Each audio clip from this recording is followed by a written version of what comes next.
Hello. Hi, hi, hi. We're back with more shiny living decks nonsense, fighting our way through the Shelmet and the Emolga checks tonight. Hopefully we get one to shine. Woo-wee! It is Thursday night. It is almost Friday. I've got a light work day tomorrow. I am feeling good. I've got a fun week coming up. Some fun stuff going on this weekend, primarily just streaming and getting drunk, but we don't need to talk about why it's going to be a fun weekend.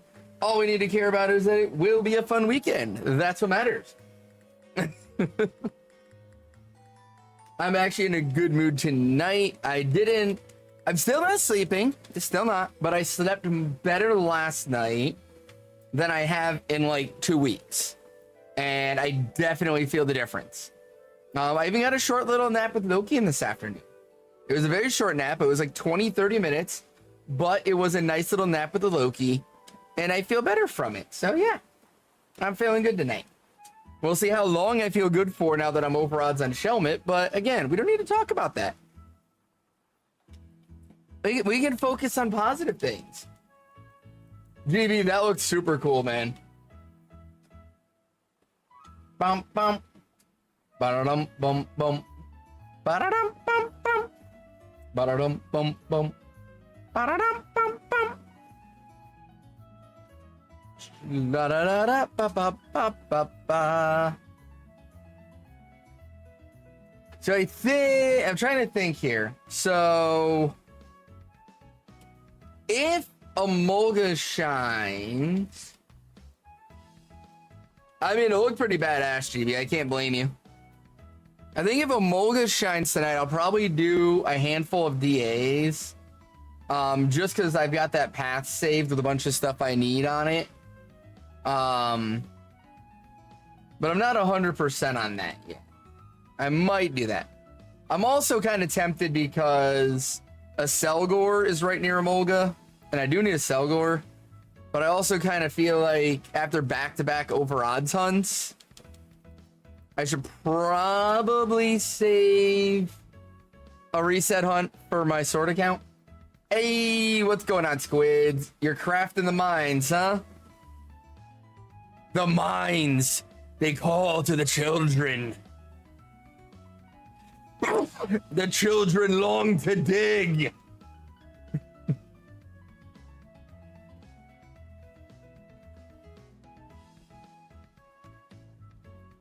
Let's go, GB.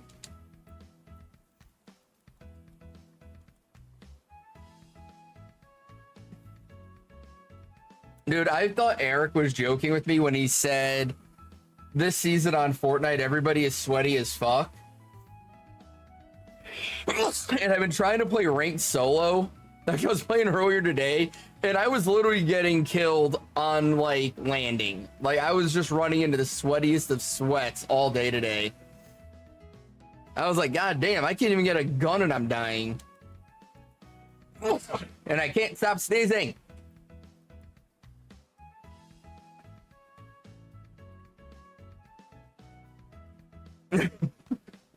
No, understandable, GB. That makes the sense. Honestly,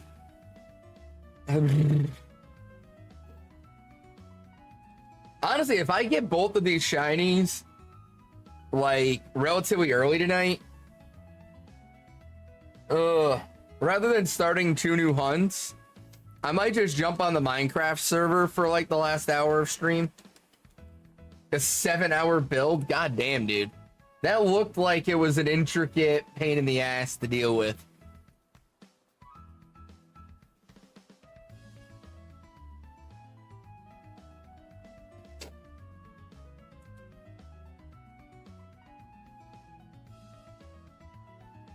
It looked fun though. I used to do, when I was younger, I did model cars and like fighter jets a lot. I haven't built a model in a long time though. But I used to love building model cars when I was younger.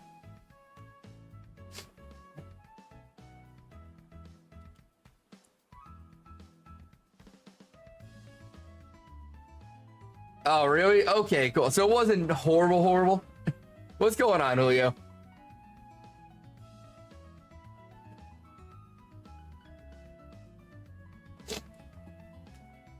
I don't know why I've been sneezing so much lately. Why did I just say snealing? The fuck is snealing? Some decent details. I mean, it looks pretty cool, GB, either way. Finally playing Mario Kart? Hells to the yizza. Well, I'm talking about.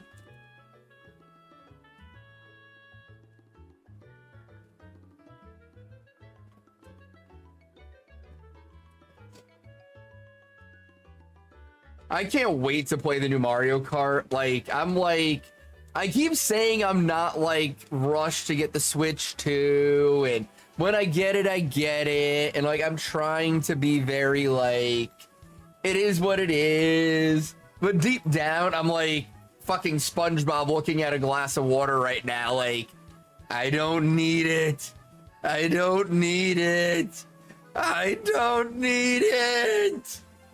I need it. Fuck yeah, GB.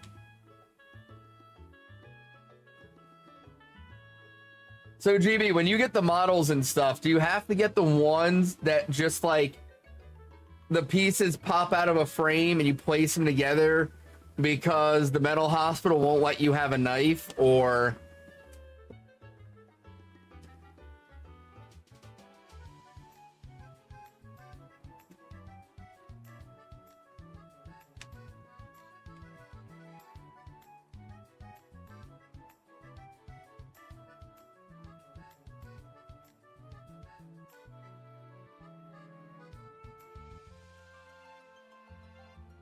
Here's your prison wallet and stuff blades in. I love it. I love how you took it a step further rather than trying to just deny it. You could have just said, like, I'm allowed to have a knife, but no, you're like, nah, I used the prison pocket. CGB, that's why we keep you around. You know how to roll with the punches.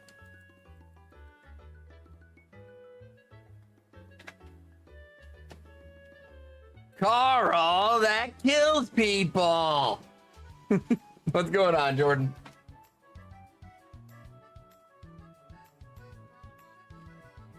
Again, Twitch fam, if you hear me talking to people that you confuse the fuck out of you, I am dual streaming on YouTube still. So if I'm talking to somebody and you're like, who the fuck is he talking to? I'm talking to YouTube. I also need to remember that when I'm doing YouTube stuff, not to say fuck, like early in the stream. Ah, nice, Jordan. You have a good day at work today?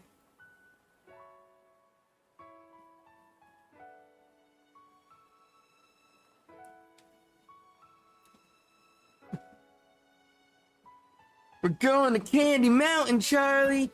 Candy Mountain.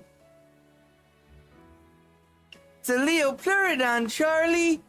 A magical Leopleurodon. I just thought you were talking to yourself, and nope. Goddamn, Jordan. Well, that sucks, bro.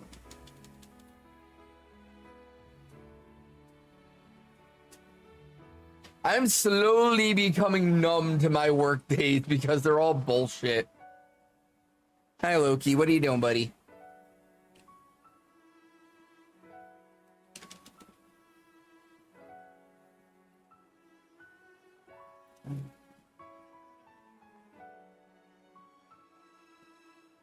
After this build, you want to get more of these giant ass kits?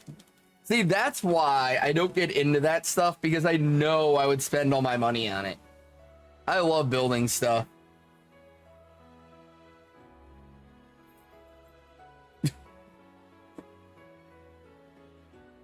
It's like the exhaust tube from my AC goes across the path, and Loki's too afraid to just step over it. Like, he easily could, but he's just like standing there looking at me like, Dad, there's a thing in my way.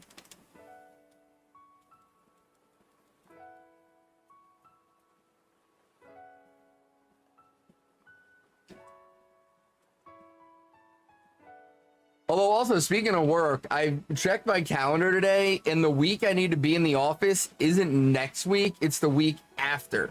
So I get next week to be home as well.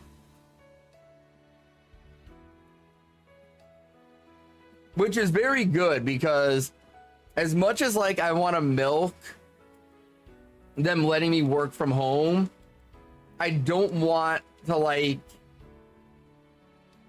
I don't want it to be an issue. Like I would like to get it to the point where I work from home for like 2 weeks, maybe 3.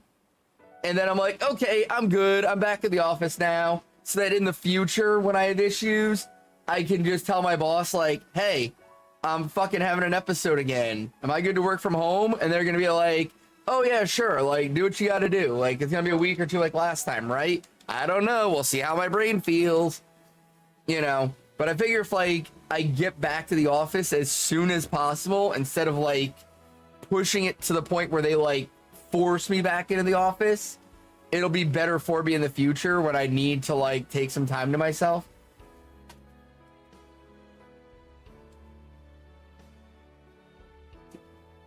Because realistically, my goal, regardless of everything else, is to be able to keep this job with this company through the end of next year.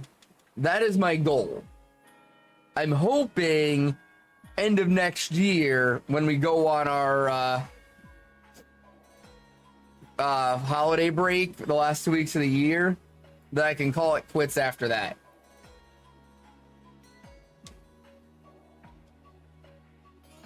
The Meteor is just a short name. No idea what that means, GB. Hey, let's go, Jordan. I actually got a shiny Rhyhorn earlier today on Go.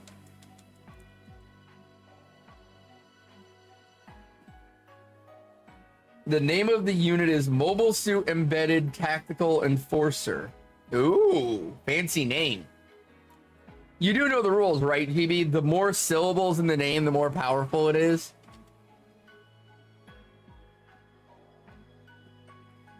Ah, the Meteor is the giant backpack. That kind of makes sense.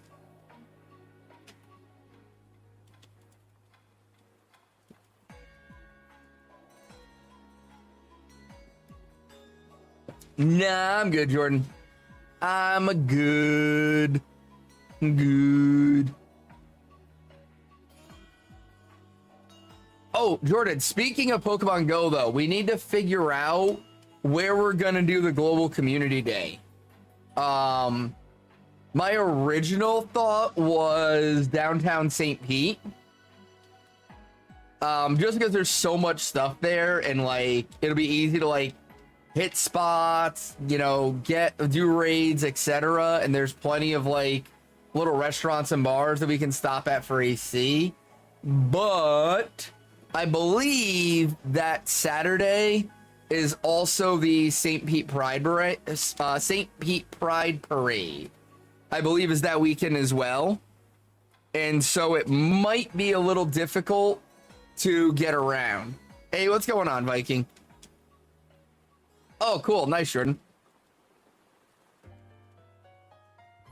Llama might be joining us as well. I have to check and see if he's going to be with me that weekend, but we might have one, if not both, kids with us.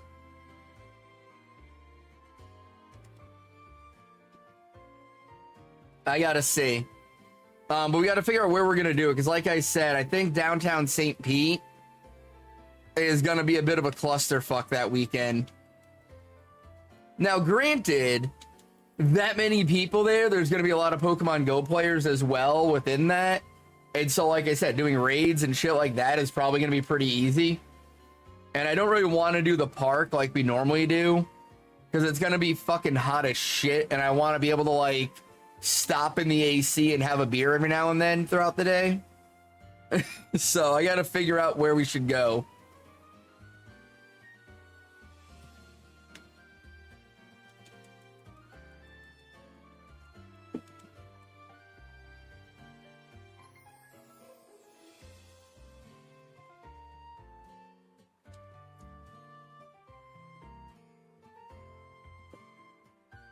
But that's my point, Jordan, is you know how much it's going to cost to Uber back? Doing nothing but watching your 3 very autistic siblings so you're very tired. Goddamn, Viking, that sucked. I get exhausted just watching myself. I couldn't imagine watching 3.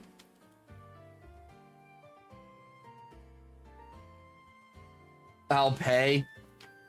I'm telling you, Jordan, it's gonna be a clusterfuck. I really don't know that St. Pete's the play this time.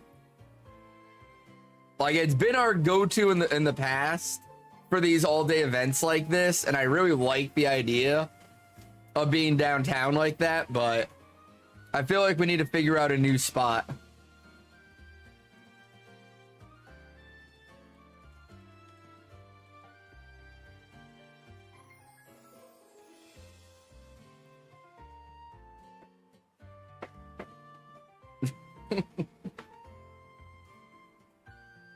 Loki, you're a very silly boy.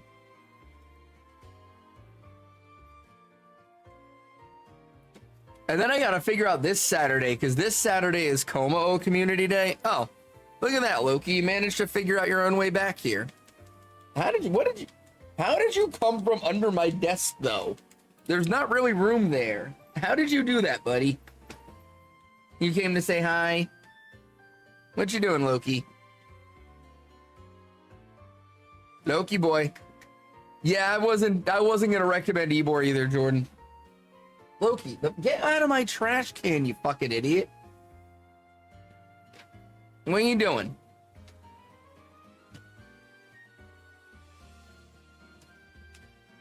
Hey, what are you doing, buddy? Why are you all wet? Were you just outside in the rain? Is that why your butt's all wet? Huh? What you doing? You gonna lay down and hang out with me while I play my games? Is that what you're gonna do? Oh, you knocked over my work bag, dingus. There, I moved the bag. You wanna lay down?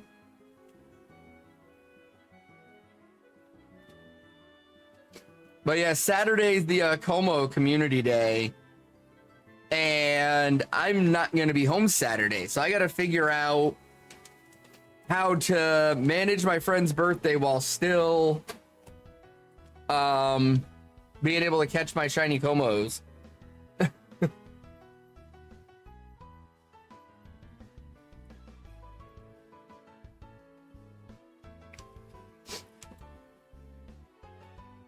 What are you doing?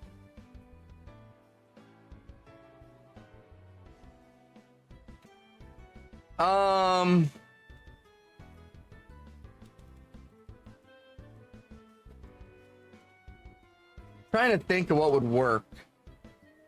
Oh, bye, Loki. I don't know. We got 2 weeks. We'll figure it out. We have the time. We'll find a spot. Hey, you wish I knew your kids would all have long hair. You used to have a mohawk that was about a foot long. Fuck yeah, Viking. I used to have that as well. It was actually really fun. So for high school, I was at a Catholic school, so I had to have like a proper haircut kind of deal, you know? And so I wanted to get a mohawk so bad, but I couldn't do it. And so my senior year, I didn't cut my hair. My entire senior year, I just let it all grow out and like really push the border of like what the school would allow me to have. As far as like having long hair. And then as soon as I graduated, I shaved it into a mohawk. And so one night, me and a bunch of friends were hanging out, and I bought this colored hair gel that was like more like colored Elmer's glue instead of hair gel. It had like super strong hold. It was like super fast drying. And so me and my friends all like got together at my place, and we used this green fucking glue shit to spike my hair up into a green mohawk. And at the time I was like super goth, so I was like, I had on these like black Jenkos, like spiked bracelets, black nail polish, like I looked fucking freaky, right? And so my girlfriend at the time who was with us, she was like super into like pop punk stuff. And so she was one that got me doing the nail polish at first. Like she did it one night. She was like, can I just paint your nails black? I want to do it. And so I was like, fine, whatever. And I was like, ooh, I kind of like this. So I started doing it myself. And she'd always wanted to do like the like dripping eyeliner thing. And I'd always resisted the eyeliner. And was like, nah. The nail polish I like, but I'm not a fan of the eyeliner look. I don't want to do that. Right, Jordan? So this night we did the big green mohawk and I had all the spikes on and everything else, chain wallet, and she was like, come on, like, let me do the eyeliner. It'll look so good with all this. And I was like, all right, fine. You can do the eyeliner tonight. So I had like the drippy black eyeliner look going on. And we just decided to go places just because we were in a really like uppity area in like Southwest Connecticut. It was like all like Abercrombie and Fitch kind of people, you know? And we just knew I was gonna tweak them the fuck out with the way I looked. And so we just drove around and just went places just to like see reactions from people when I walked in. It was like literally all we were looking for. And my mohawk was so high that like I couldn't get in and out of the car properly. Like my hair would hit the door frame, and like sitting in the seat in the car, I had to like slouch down super low because my hair was hitting the roof of the car.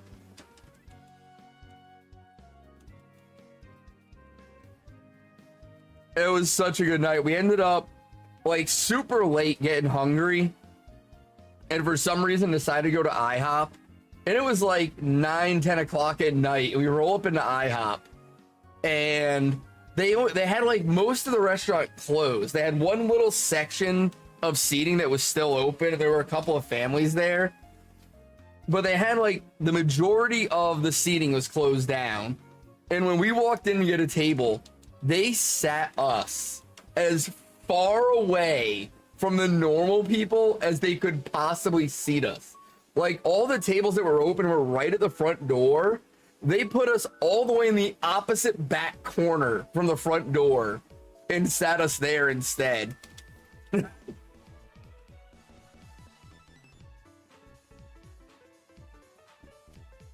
like, as we walk in and they're taking us to our seat, there was like a family sitting right by the door, and then this little girl. And as we walk by, you just hear the little girl go, "Daddy, why is his hair green?" And the dad's like trying to like cover her face so like she can't see me. And just like, "Ah, don't look at him, sweetie. He'll give you the devil. Don't look at him." It was so fucking great. Oh, that was such a good night.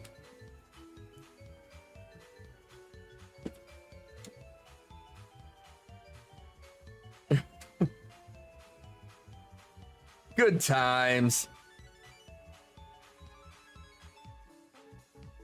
I stopped doing the goth stuff when I moved to Florida because like where we moved to was like out in the country. And I was like, we moved there and I was looking around and I was like, yeah, I can't pull this off here. This is all like retirees and rednecks. It's not gonna end well for me if I walk around looking like this. So I stopped doing a lot of it.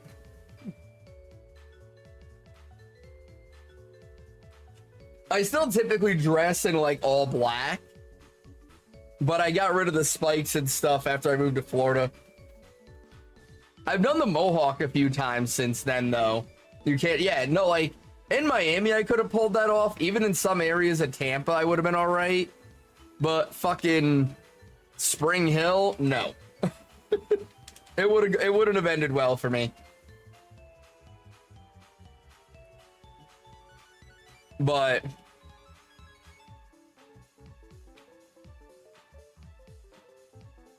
no, I've done the mohawk a few times since then. More so like typically like when I'm going to concerts and stuff, when I still had enough hair to pull off a mohawk.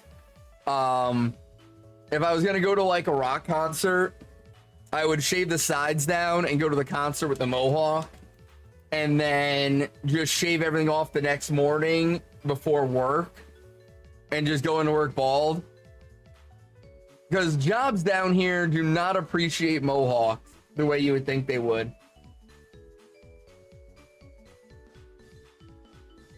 You know, children's reactions, people looking a bit weird. You have pretty large gauges, and I'm just sitting there, a child walks up and asks if I have giant holes in your ears before mom quickly pulled her away and started apologizing. I love that shit, dude. But, like, it doesn't bother me when kids do it because I know it's just curiosity with kids. You know what I mean? Like, they see something they've never seen before, and kids just don't have a filter when it comes to their own curiosity. And so they're just like, why do you look like that? And like the adults are always like, oh my God, I'm so sorry. It's like, no, they're fine. They're just curious. But really the problem is, it's not that the parents feel bad that the child said it or they think the child's being rude or anything like that. The parents typically just don't want the child to learn about it, is more what the problem is.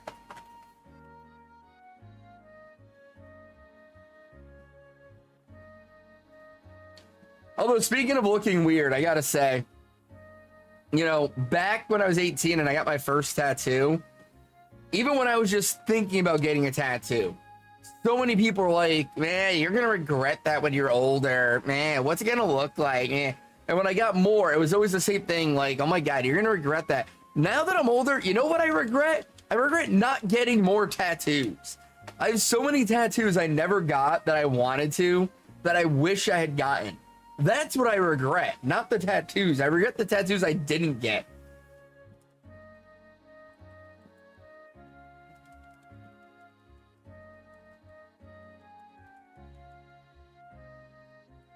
But I had one job.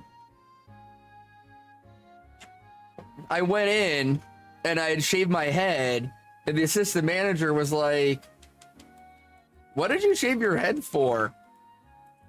And I was like, oh, I had a mohawk over my weekend. Like, I had a concert, and so I shaved it into a mohawk for the concert. But then I shaved everything off this morning before work. And she was like, oh, well, why did you shave it off before work? And I was like, so you're telling me if I showed up to work with a mohawk, you wouldn't have written me up for being at a dress code? And she goes, oh, no, I would have written you up. I'm like, well, that's fucking why I shaved it. I mean, honestly, Jordan, like, yes, technically, I could still get more tattoos. I could. However, one, it's a little weird to get a bunch of tattoos like a sleeve and shit at my age. A little bit fucking weird to do that now. And two, I just have better shit to spend my money on now. You know what I mean? Like, if I've got thousands of dollars to spend on tattoos, I would rather spend that money on better streaming equipment, new VTuber avatar, fucking, you know what I mean? Like shit like that. If I have thousands of dollars to spend, I'd rather spend it on stuff like that. You know, get a top of the line gaming PC, upgrade my truck to a 4-wheel drive, like.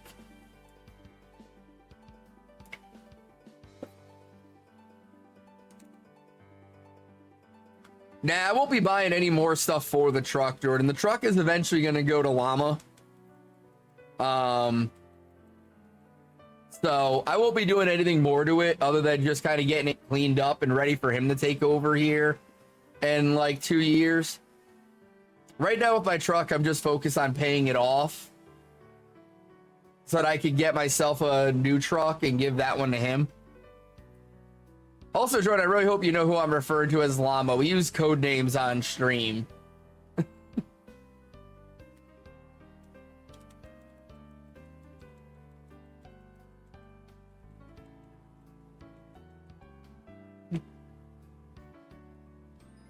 So, yeah, no, I would love to get more tattoos. Just checking, dude, just checking. I would love to get more tattoos. Like, if I hit the lotto and I had like millions of dollars suddenly, yeah, I would go out and get all the tattoos I never got. Like that I would do, but outside of that, no. I'm slow, not stupid. It's you. I just had to check, Jordan. Sometimes you don't pick up on the subtle things.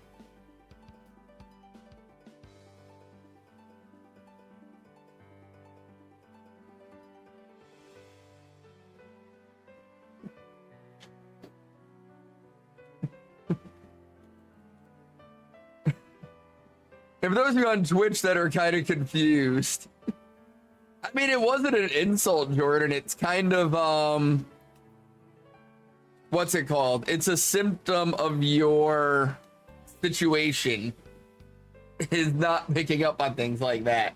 It's kind of a common occurrence with people like you. But yeah, for anybody on Twitch that's confused, I have an actual IRL buddy that's been popping into stream since I started streaming on YouTube. So if it sounds like I'm talking to somebody that I know, it's because I am.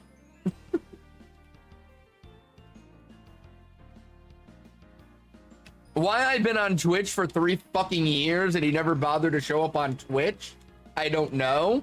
But now that I'm on YouTube, he's popping up there. So I at least appreciate the support on that.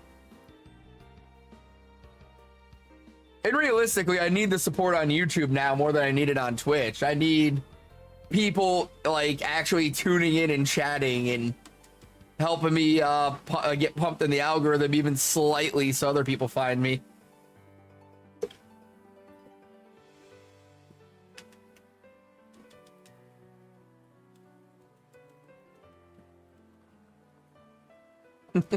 Much appreciate, bro. Much appreciate.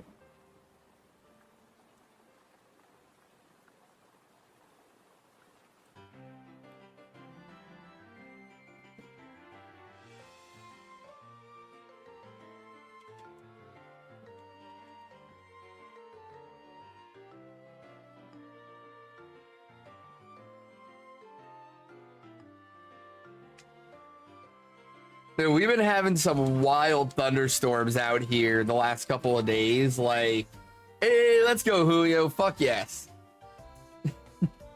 Always appreciated, Jordan. I know you got my back. But yeah, we've been having some wild ass thunderstorms the last few days. Like, me and Book were at the liquor store earlier picking up some stuff for the party next weekend. Because we're just gonna be so busy the next week. We didn't know when we'd have a chance to go. And like the thunder was shaking the entire fucking store. The shit was wild. Although I did pick up something for tonight. Tonight I'm drinking Three Daughters Retro Chill, vodka plus soda, root beer float flavor. And it literally just tastes like a root beer float. But it's a vodka soda. This shit is so good. It's dangerous. I don't buy it because it's like, I typically don't buy it because it's like $12 for a 4-pack. And it tastes so fucking good. I will just chug all 4. So I typically resist the urge to buy it. But for tonight, I was like, you know what? Fuck it. I want to drink some tasty stuff.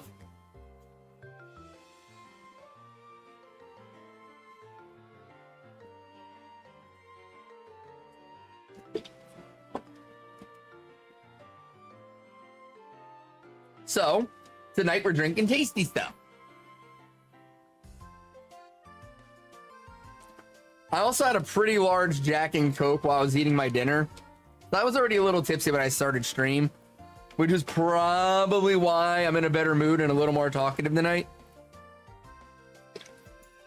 Y'all know how I get when I'm drinking. But it's a Thursday. I've got like nothing going on tomorrow. Like, I've got minimal work to do tomorrow. So if I have to just sit back at home and chug water with a hangover all morning, so be it.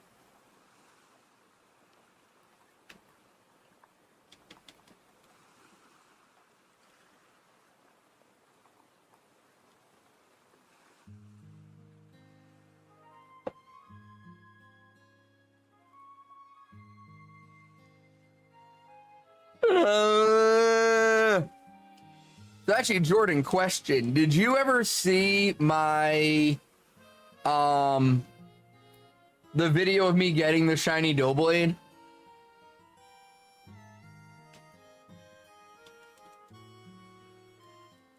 Posted a before and after your haircut in Discord. You can't find the, you can't find any other picture before. Ooh, all right. Let me check that out, Viking.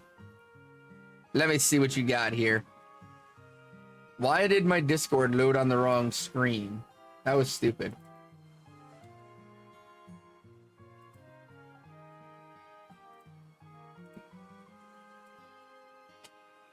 I mean, I can't really see the before, but...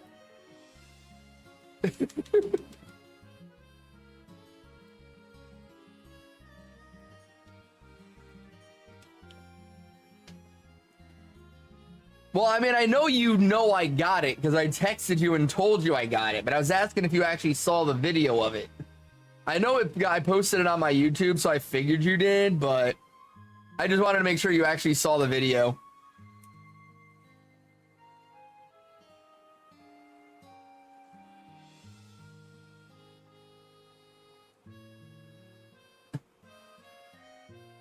All right, cool.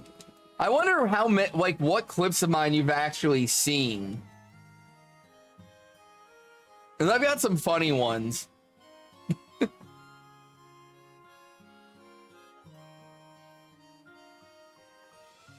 I don't have many funny moments on stream, but when I do, they're fucking good. You don't take photos of yourself. You have 3 and all of them are your hair and stupid styles. I love it, Viking. All right, so Jordan, did you ever see the video where I called the shiny Reshiram? Did you ever see that one? I'm the same way, Viking. I like hate taking pictures. It just, anytime anybody's like, oh, we need to get pictures, I'm just like, oh my God, is there a bridge I can jump off of? I don't want to do that.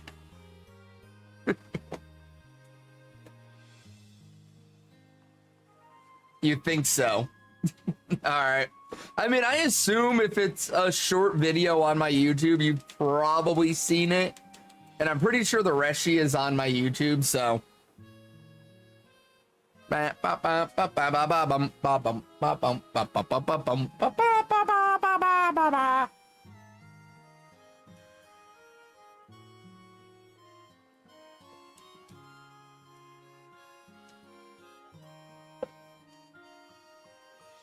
La la da da la da da da la da da da da da da da da da. Oh, Jordan, did I tell you that me and Llama are seeing Baby Metal on Tuesday? I'm so fucking excited for that concert, guys. I was watching some videos from like live videos from the recent tour, and holy fuck, dude, I'm so excited to see it. It's gonna be so much fun.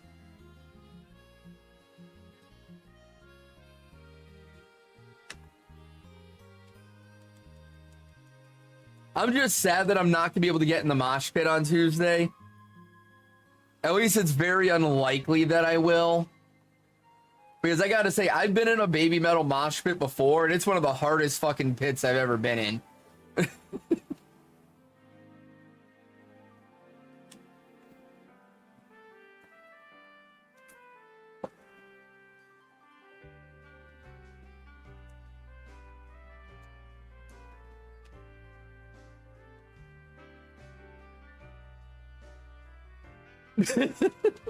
I mean, Jordan, tickets are like $50. But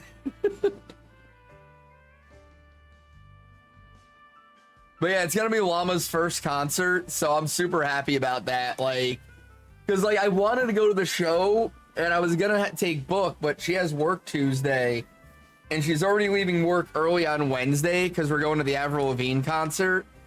And she was like, well, I can't leave early on Tuesday as well. And I was like, well, fuck it, Llama, you want to go see Baby Metal? And he's like, yeah, I do. And I was like, all right, cool, we're going to see Baby Metal. Sorry, book.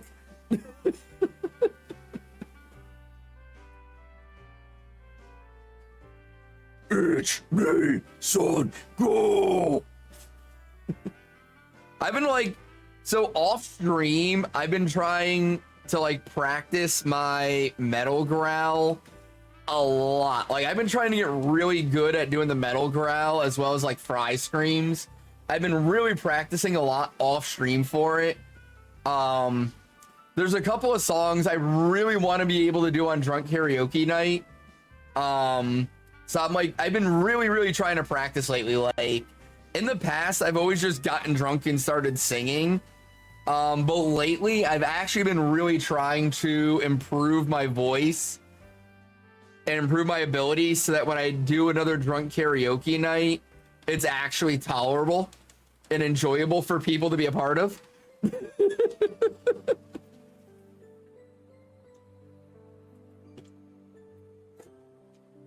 Oh, those are Twitch only, Jordan. But every now and then, on like either a Friday or a Saturday night, I'll just get absolutely shit-faced and do karaoke. Like, what was it, like a month ago? It was like 3 weeks ago, I think, on Friday night. Dude, I ended up doing drunk karaoke until 3 a.m. Like, I was doing a collab with my two friends from the Dillblade clip, and we finished the collab around midnight, and they both left, and I just kept streaming and ended up just doing drunk karaoke until 3 o'clock in the morning while hunting for the shiny Dillblade. Hey, Jordan, you're welcome to join in on the Twitch anytime you want, man. I can't do it on YouTube because of copyright reasons. So like Twitch, as long as the audio for the music isn't in the VOD, then it gets through the Twitch copyright filters. And I have a way to separate the audio track for the music so that it doesn't get saved to the VOD. And so I don't get yelled at by Twitch. Unfortunately, I can't do that with YouTube. And so I've had a couple of streams in the past where I've done some drunk karaoke, and YouTube has gotten very mad at me about it.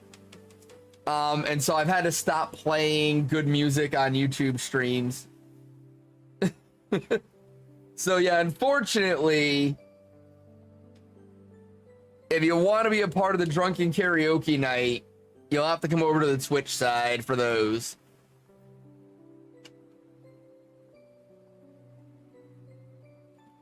Or actually, the easiest way, Jordan, is you're not in my, or Jordan, do you have Discord? I don't think you do you? Because like, oh, cool, Viking. It's pretty simple, Jordan. I'll get with you on that later. You do not, damn.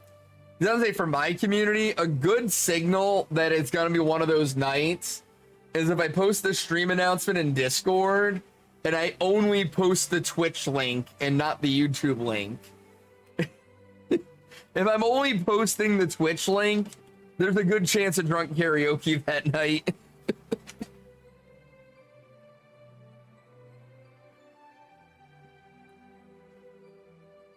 Viking out here rocking the man bun. Let's go. Hell yeah, Viking. Oh shit, I forgot I'm out of Ultra Balls. The two before photos from when I was in New York. Oh, that's right. Yeah, that's right. I remember you did that trip to New York recently. I remember that.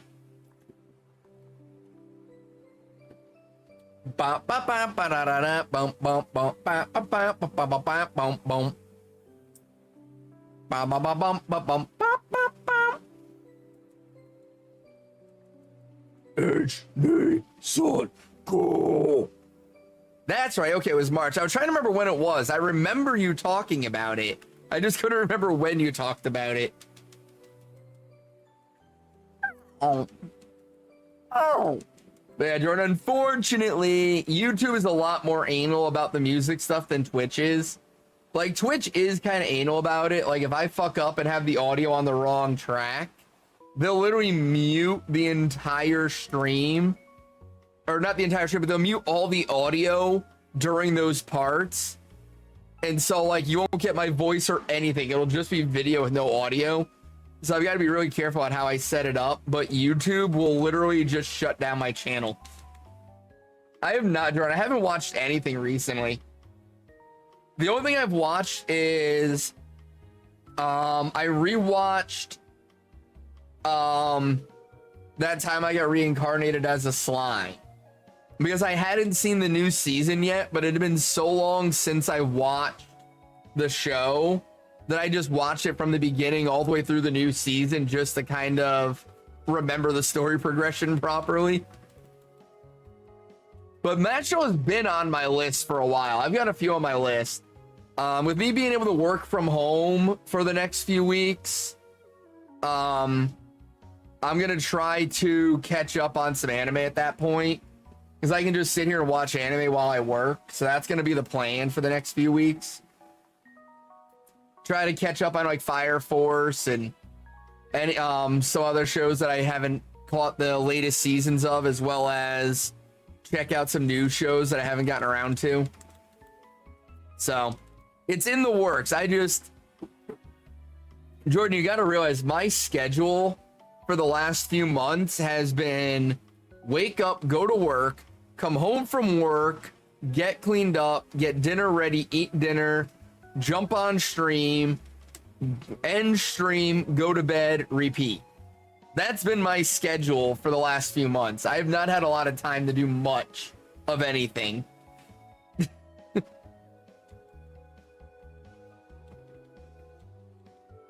I'm like essentially working 2 jobs right now. Only one of the jobs I don't get paid for.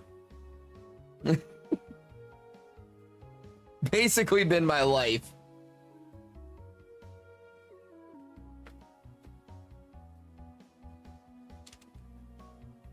You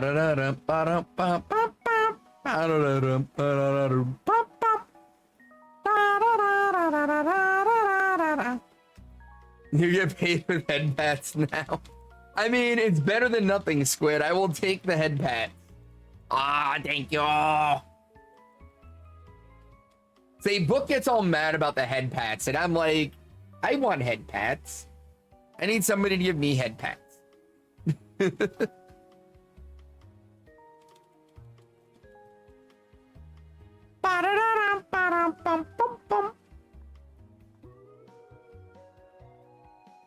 Dude, I'm really hoping next year Electric Callboy does a US tour.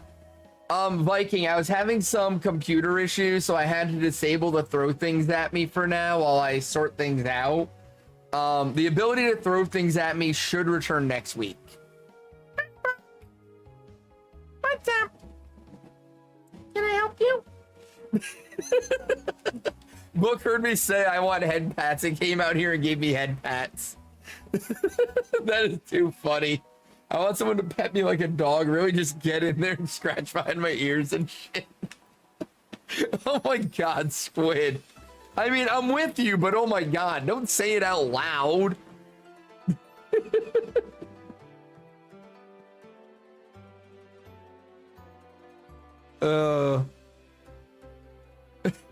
Jordan. Oh, so Squid, that actually reminds me. I've talked about it before, but my favorite book series, Necroscope. In one of the books, the main character is unknowingly dating a werewolf. And there's like literally a line in the book where it was like, it's like, yeah, like in the beginning, it was like he had some trouble, but once he figured out how she liked it with her face in the pillow, it was all good from there.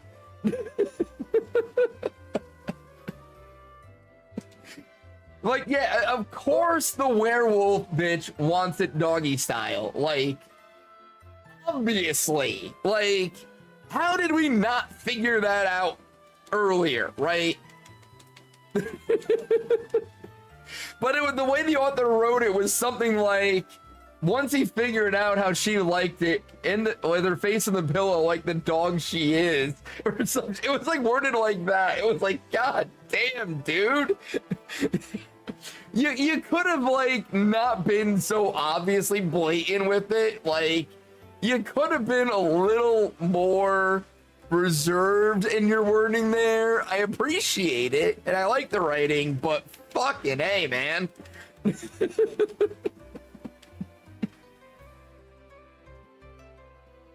Seriously, great fucking book series, though. It's so good.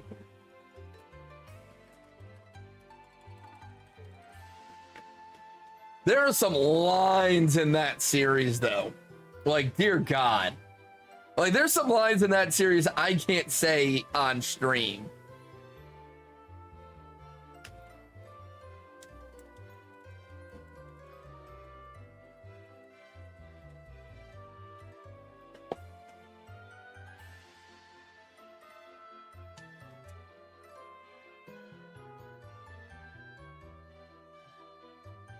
But it's always so. For anybody that hasn't heard me talk about this before, my favorite book series of all time that I've read is called Necroscope. And the main character, or let me go back a step. So the book series is about, it's like Cold War era UK versus Russia. And each country has discovered people in their population that have extra abilities, like they can read minds, they can see the future, things like that, right? Like extrasensory abilities. So not like superhero abilities, just people whose brains have an extra function to it, right? And so the main character, his ability is he can speak to the dead. And so he ends up basically with unlimited access to all of the knowledge that's ever existed on Earth throughout human history. Anybody that's ever lived and died, he can talk to and find out everything they've ever known. And then the way it works in the book series is, whatever you do in life, you go on doing in death, just it's all mental. So all your philosophers, your mathematicians, your scientists, all those people, they basically keep coming up with new and better theories and building on their work, but it's all just in their mind and untested. And so through the main character, they can actually put their works out into the world, and he can verify their thought process and prove it true, etc. And so like he makes friends with a couple of people who are writers and writes their novels for them that they never got to write and when they were alive. And so he makes a living as a writer, just writing all these stories from dead people and shit like that. Oh, we're always yapping, Yeti. We're always yapping. But he also does a bunch of other stuff. So like, you know, when he's in school and he's getting bullied, he finds a guy that was like a British special forces guy and learns martial arts and self-defense from him so he can kick the bully's ass and this and that. And so when he gets his first girlfriend and he starts trying to do sexy time stuff with her, he doesn't know what the fuck he's doing. So he finds a dead person that was really good at sex when they were alive and learns how to do everything in bed from them and goes from being a fumbling teenager to an expert in bedroom stuff overnight. It's a very weird book series at times, but it's so fucking good. And then while the enemies are supposed to be the Russians, inevitably the enemies end up being vampires, which makes it even better because the vampires in this series are absolutely evil, sadistic pieces of shit. It's good times.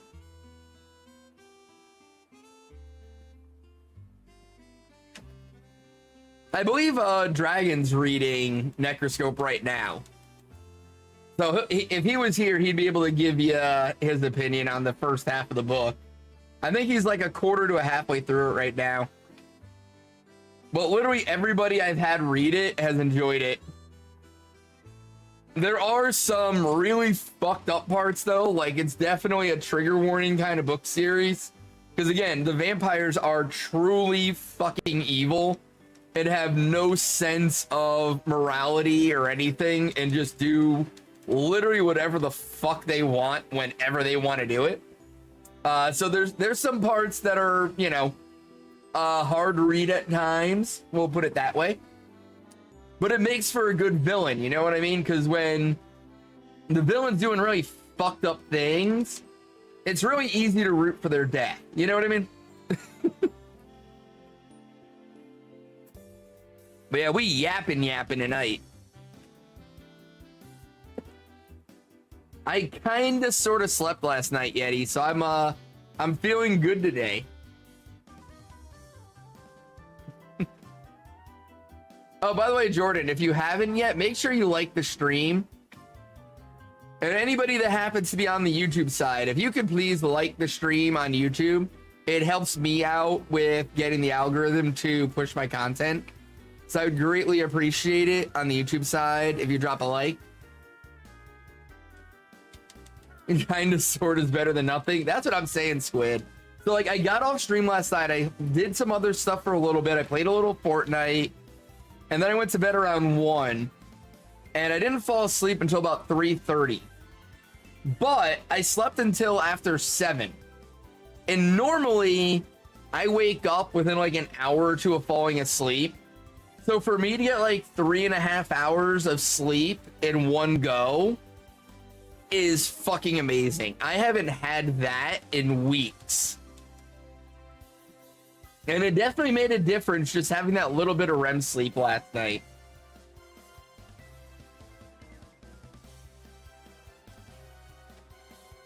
So, but yeah, for the YouTube side, the like goal is set to 5. If we can get to 5 likes on the YouTube stream tonight, I would greatly appreciate it. Yes and no, Squid. So like, it's weird because some nights I have trouble falling asleep with it and I have to take it off to fall asleep. The nights where I fall asleep with it on, it's definitely helping because mine gives me a readout and it'll tell me like how many times the machine had to assist me. And so like there's some nights where I wake up and like I look at the machine in the morning and I'm like, all right, whatever. Like I didn't, it didn't really do much last night, but I've had a couple of nights where I wake up and I'm like, holy fuck, this machine did a lot in the few hours I had it on. And so it's definitely helping me sleep better when I'm able to sleep. But the problem is like the mix of just having mild insomnia, sleep disorder type stuff where even without the sleep apnea, I have trouble sleeping. And then mixing the sleep apnea with it, it's not a good combination because like I already struggle to fall asleep, so trying to fall asleep with the mask on is hard. And then once I am asleep, like the sleep apnea doesn't wake me up, but a lot of times the mask, like the tubing will get caught because I tend to toss and turn a lot, and so the mask will get fucking weird on my face and shit, and that'll wake me up. And then once I wake up, I can't fall asleep again with the mask on. So what happens a lot of nights is I'll sleep like for 2 hours and then I'll wake up and I can't fall back asleep, so I have to take the mask off, and then I'll sleep like another hour and a half, 2 hours with the mask off. So it's not ideal at all, but I'm trying to get an appointment with my doctor right now to see if they'll put me back on Ambien.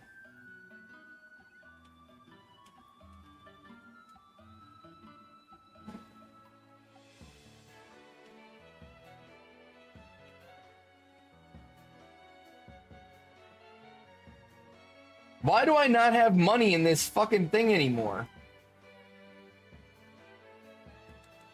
There we go, Jesus.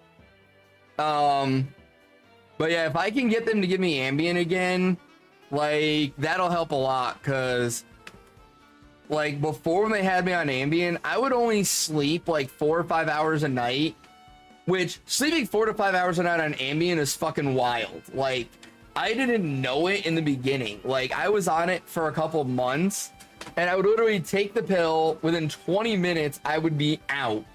I'd sleep for 4 or 5 hours and just wake up feeling the greatest I've ever felt in my life. And I just thought that was just what happened. And then this was back when I was in the army, and I was talking to one of the guys in the unit.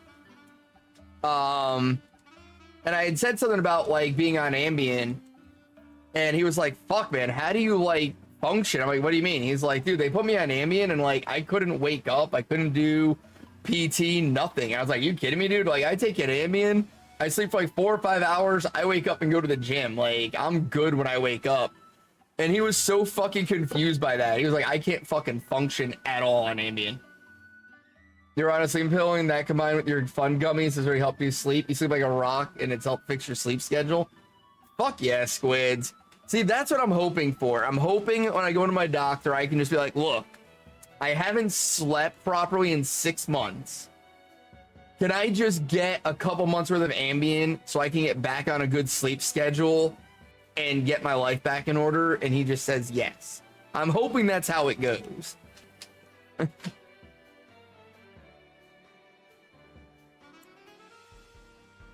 I would be incredibly happy if that was the route it went. Because I gotta tell you, I've been getting fucking zooted at night. Like, I've been hitting my happy pen hard after stream, and then I still can't sleep for hours. Do you know how fucking messed up in the head you have to be that fucking zooted and not be able to sleep? It's not fun.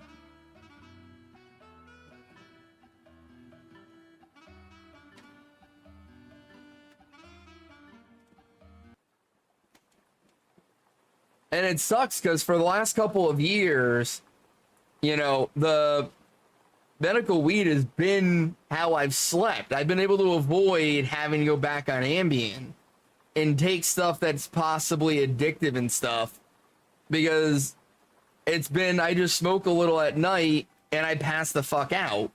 And it's been working for me for the last couple of years, and now all of a sudden it stopped working.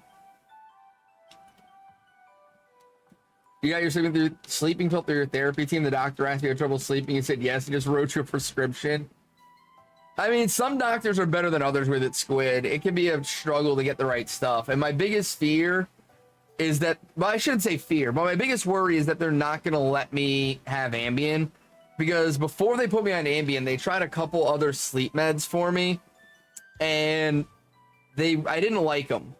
So, like, they would knock me out, but I would wake up feeling, like, super groggy and almost, like, hungover, and I struggled to, like, get going in the morning and, like, to be able to do stuff. And so that was why they eventually switched me to Ambien. And the Ambien worked great for me.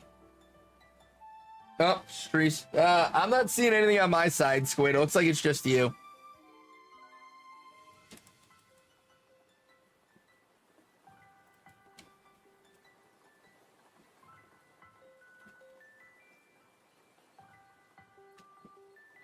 Does that book tell you about her day? That should put you to sleep.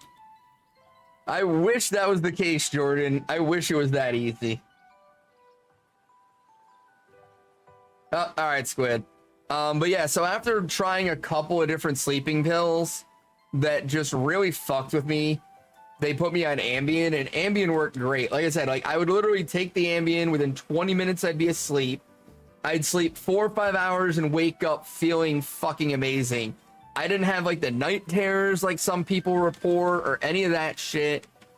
And I didn't get it. It wasn't addictive either. Like, I've heard, like, Ambien can be addictive, but, like, so I was on Ambien for, like, my last 8 months that I was in the army. And when I got out, they tell you to go and get, like, 3 months worth of your medication to get you from, you know, being active duty to the VA taking over. And when I went to get the 3 months worth of Ambien, they were like, oh, well, we can't give you that because it's a controlled substance. We can only give you a 30-day supply at a time. And so I was only able to get 30 days of it. And by the time, like, I got to the point in the VA where I could have asked for more, I'd been out for a while and I was sleeping pretty decent without it. And so I just kind of was like, whatever. I don't need to fight to try to get this. And so I just let it go at that point. So, like, I didn't have any of the addiction issues either that they talk about with Ambien.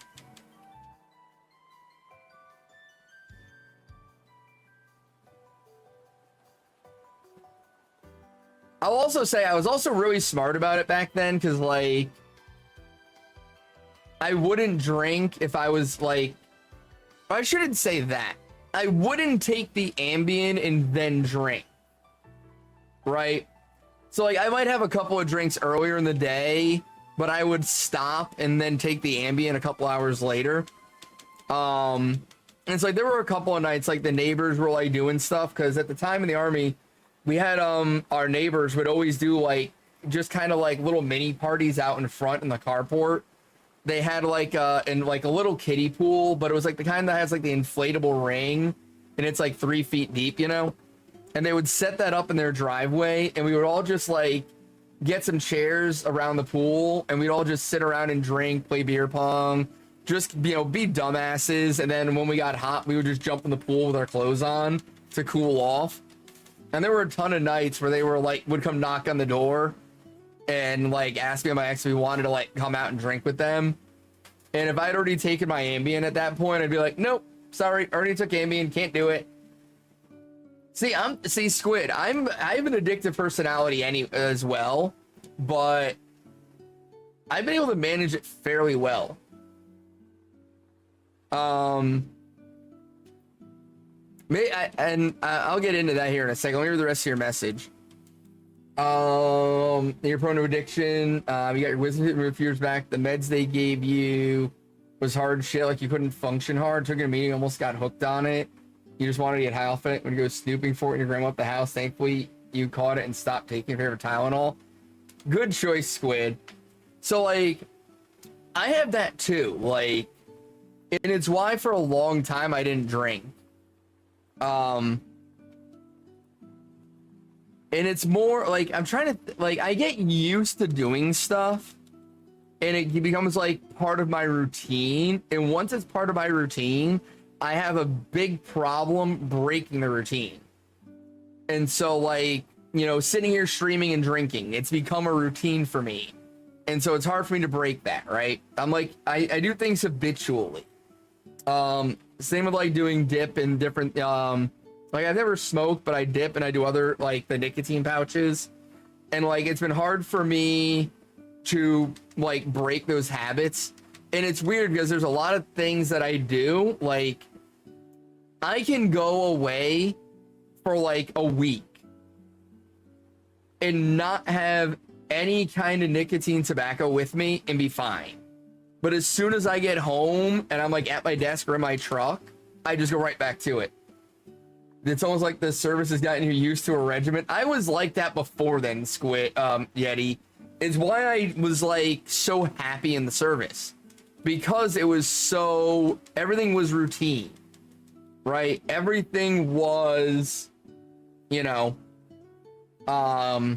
what's the word I just used? Habitual, right? You wake up in the morning, you go to PT, you do this, you do this, you do this, you go home, you do this. Like, I liked the routine. I enjoyed the fuck out of basic training because of the routine. But like, you know, I said, like, when they put me on Ambien, I didn't have any issues with getting off of it. I was fine with it. When I first blew up my knee, they put me on Vicodin, and I never got hooked on the Vicodin. Like, I had no problems with it. And it was because it didn't, there was nothing about taking it that I enjoyed, I guess is the difference, right? Like, I would take the Vicodin and I would still be in a fuck ton of pain. I just didn't care that I was in pain. If that makes any sense to anybody. Like, it was really weird because, like, you know, the Vicodin was supposed to like stop the pain, but it didn't. I still felt everything. It didn't help the pain at all that I was experiencing. But what it did was it made it that I didn't care that I was in pain. And so I could still run and ruck march and do all the shit I needed to do. It hurt like fuck to do it. I just didn't care that it hurt. It was a really weird situation. And so, oh, good night, Jordan. When my Vicodin strip ran out, I just was like, whatever. And I just kept going on with my day because at that point I was used to the pain. I didn't need the Vicodin to make me not care about the pain anymore. I was so used to it that it just didn't bother me. It like, my life was the same off the Vicodin as it was on, so I wasn't too worried about it. But I've also been very like,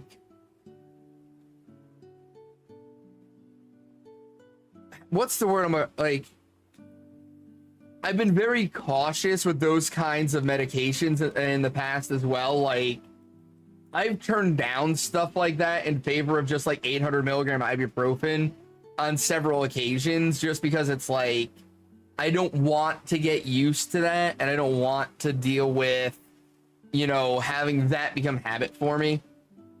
So I typically save the strong stuff like that for when like there's no other way around it.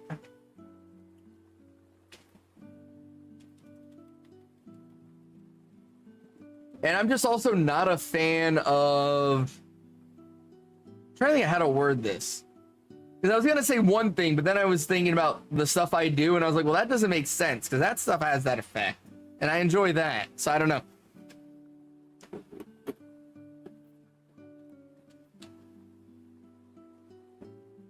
But yeah, Yeti, speaking of the service getting you used to a regiment, it's actually funny. They've done studies that have proven that the way our current military is set up and the way like military life is and basic training is, it's actually very appealing to autistic people.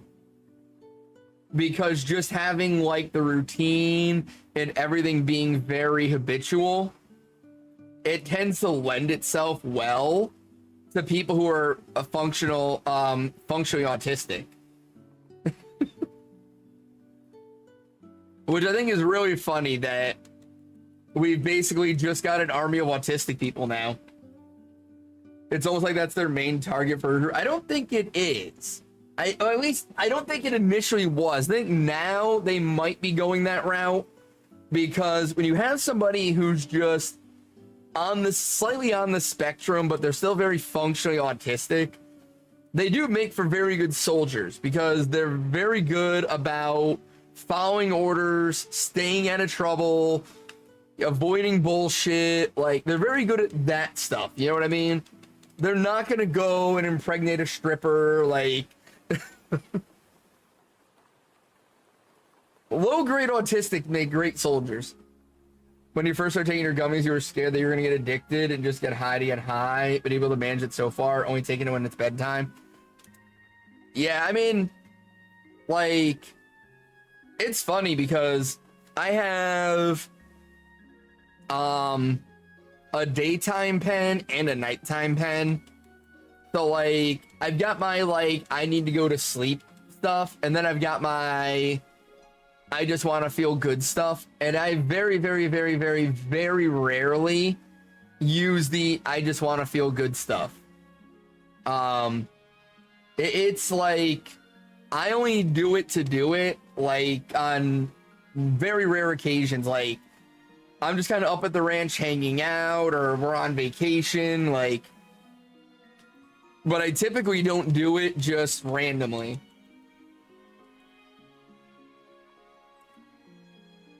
Oh, I gotta say, if I was working from home, like if I had a full-time remote job, I probably would do it more often, because I've done it a few times when I have to work from home.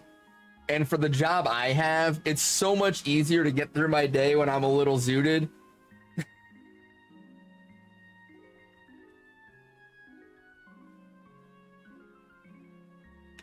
But yeah, I'm not a fan of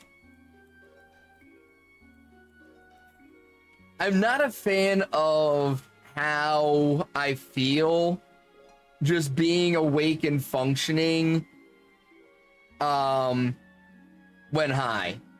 Like, I'm not the biggest fan of it, and typically if I am just high to be high, I'm also drunk.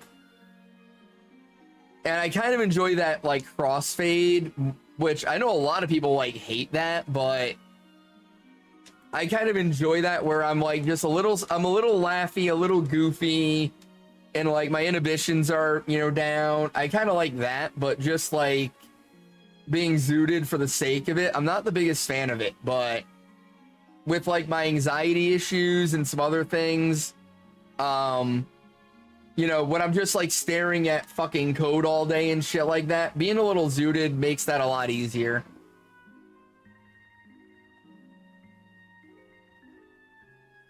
You don't even smoke, and you can tell you that's valid. I mean, it's just like, you know, there's a time and a place for everything kind of deal, you know? And like, whatever gets you through your day, as long as you're not hurting anybody, who gives a fuck, right? Like, do what you gotta do to get through your day. You know, I don't like taking anti-anxiety medication. I really don't like the way the anti-anxiety pills affect me. It's hard for me to function. It kind of fucks my brain up to the point I can't think the way I want to think.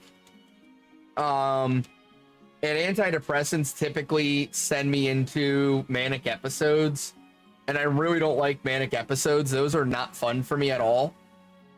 And so I don't like doing that stuff, but the medicinal stuff I've got now just kind of tones things down a little bit, and it just kind of keeps my anxiety just enough in check that I can get through my day, and I can still keep my normal brain function for the most part. And so you're surprised how many people in the workforce get zooted to work. When I was a restaurant host, the girls are constantly in the bathroom or out back to smoke. Yeah, no, I believe it, Squid. I've seen a lot of people like that, and it's, you know,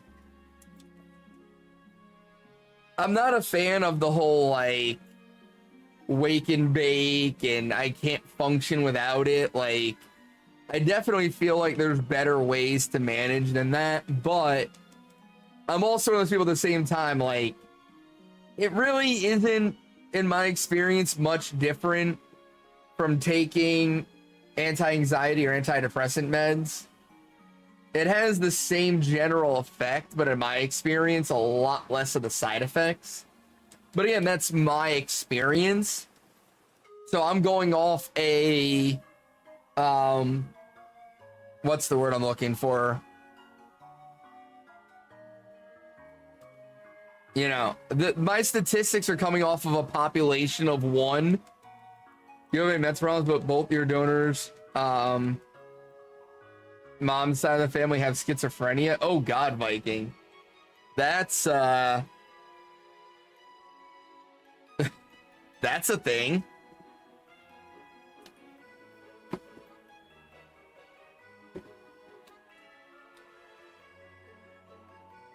Yeah, no, I'm pretty fucked. Like, I'm bipolar, I have anxiety issues, and I'm mildly autistic, so, yeah, my mental state is very neurodivergent.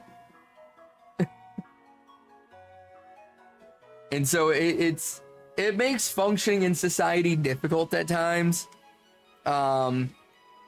It's why I typically drink during stream, because it lowers my inhibitions just enough that my anxiety doesn't get in the way and I can just be me on stream. I've been trying really hard to, like, be able to, you know, stream and do the things I do without any kind of support. And I've gotten better at it. Like, before my hiatus last year, like, I was drunk every night on stream, like every fucking night. Y'all saw me. And since I've been back, I've very much toned down the drinking and been a lot more sober on stream. And it's been a lot better. You know, I'm used to streaming now, and so I don't really need that crutch anymore to be able to, like, have a good stream and have fun. So, like, I typically now, like, shenanigans nights are really the only nights where I really drink. Typically, I'll just have a couple of beers while I'm streaming. But if I wasn't streaming, I would still have a couple of beers while I was playing games and watching anime. But, like, before my hiatus, like, I was going heavy fucking damn near every night. Like, I was getting bad about it. You had a story told to us by your graphic design teacher. There was a girl with schizophrenia that was so bad that she had hallucinations of demons telling her to unalive the school. She was thankfully aware enough not to do it and got help, but fuck, that's scary. So, what's it called? My God. Paranoid schizophrenic. Those are the fun ones. Those are the grippy sock girls.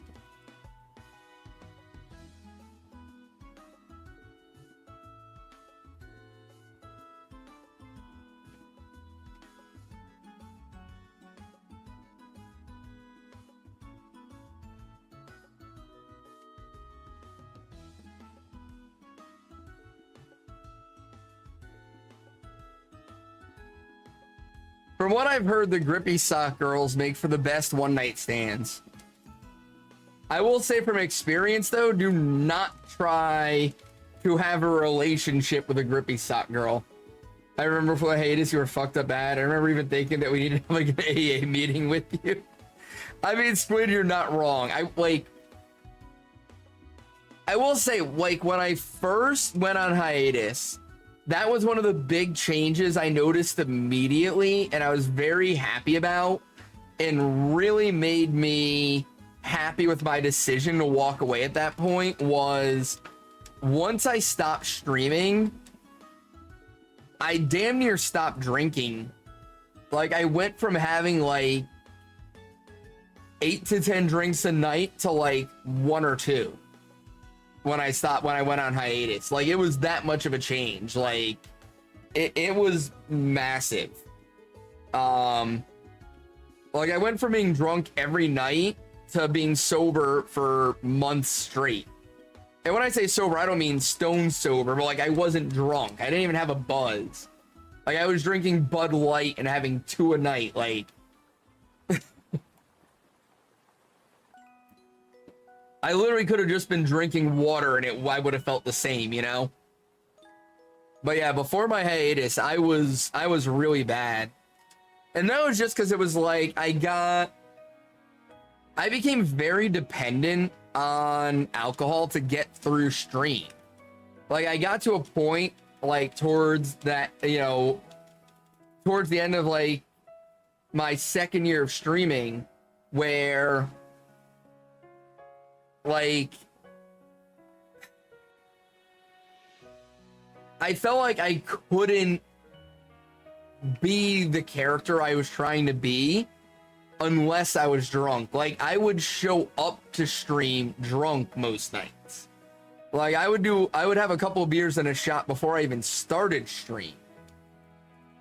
So, you already showed you like your lungs and liver, so not doing anything like drinking and smoking. Viking, very smart of you. You became a content creator then.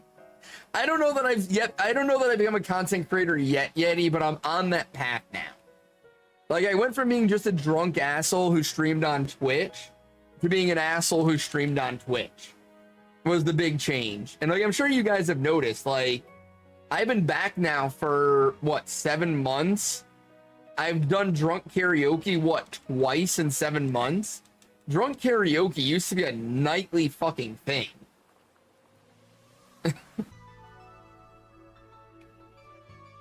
So yeah, the hiatus ended up being very good for me in a lot of ways.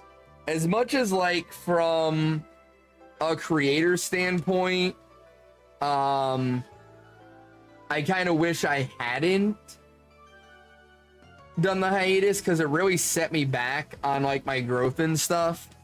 But from a health perspective, it was a really good idea. Oh, really, Squid? I didn't know that about you. Lord, we know. Fuck you, Yeti. Fuck you. But I don't know, man. Like, shit got weird for a little while there. And I'm glad I was able to reset the way I did and get kind of back to normal and maintain it. Like, even the shenanigans nights, like, I typically actually, how do I want to word it? Even on the shenanigans nights, I kind of actively try to not drink too much, which I know is really weird. And like the first couple shenanigans nights, I was very much like out to get drunk and just like go off the rails. But after doing it a couple weeks, I just was not enjoying waking up Sunday morning with a hangover and dealing with all that shit. And so I just was like, you know what? Fuck it. Like, I don't need to go this route. Like, I can still have fun with the collab without being fucking just completely drunk off my ass. And so the last like month or so doing the shenanigans nights, I've really been doing my best to limit things. Like, I've only been drinking when the rules of the stream require it. So like the first couple shenanigans nights we did after my return, I was like, you know, doing harder drinks and like taking shots when it wasn't required. And so then when we were doing shots and stuff for the stream, it was putting me over the edge. And so now like I drink, like I'll like sip a beer and drink water, and then only like do like real drinking when, you know, the stream calls for it, kind of deal. You started when your stepbrother found a pen vape and asked you wanted to hit it. You being a dumbass, you agreed. You've been smoking ever since. Ah, damn, Squid, that sucks, man. Hopefully you can figure out a way around it. I was talking to one of my best friends today. I hadn't talked to him in a little bit, and I found out he hasn't smoked since December, and I was so fucking happy for him because I've been trying to help him quit for years. Because he was like a pack a day kind of guy, and I've been trying to help him. I was trying to help him quit for so long, and no matter what I tried, he just went back to it. And so for him to call me today and tell me he hadn't had a cigarette in over 6 months, I was so fucking happy for him.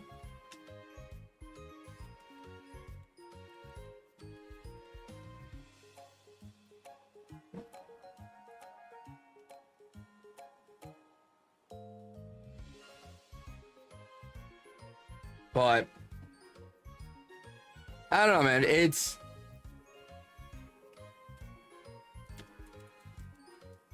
Life is hard, and it's so easy to just self-medicate to get through your day, but it's also such a bad idea to do that. And like, how do I word this? Like when I first got out of the army, I was in like a really bad place mentally, right? And I was drinking excessively on a very regular basis to get through my day. And it took a while for me to break out of that and get myself back to a normal state of mind. So for your breast removal, you have to be off nicotine for 3 months before and 3 months after. You can't use a vape, gum, patches, nothing. Your plans to really start quitting when you get your surgery date. I mean, Squid, honestly, I love the plan and all, but I would definitely recommend working towards that now, because from like experience with other people in my life, between friends and family who have tried to quit, it can be very hard, and when you relapse, it's going to make you feel like shit, and the last thing you want to do is lose that surgery date because you had a weak moment. You know what I mean?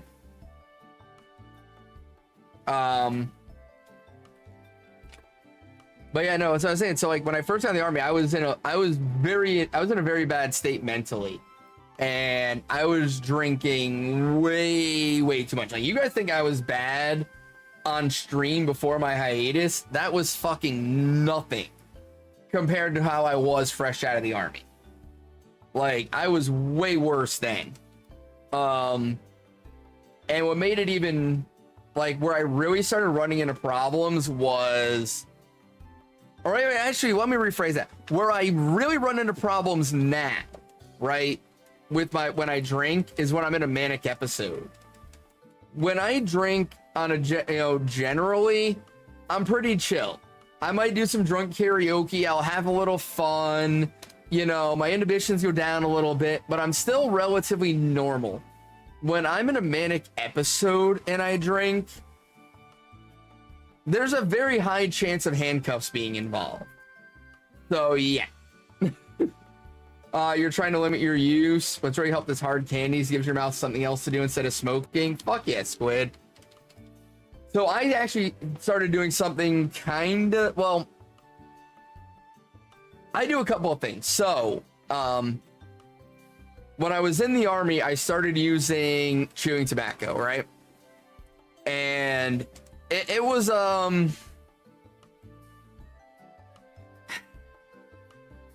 I'm trying to think of how to word this properly here, because I don't want it. I want to make sure this comes across the way I intend it, right?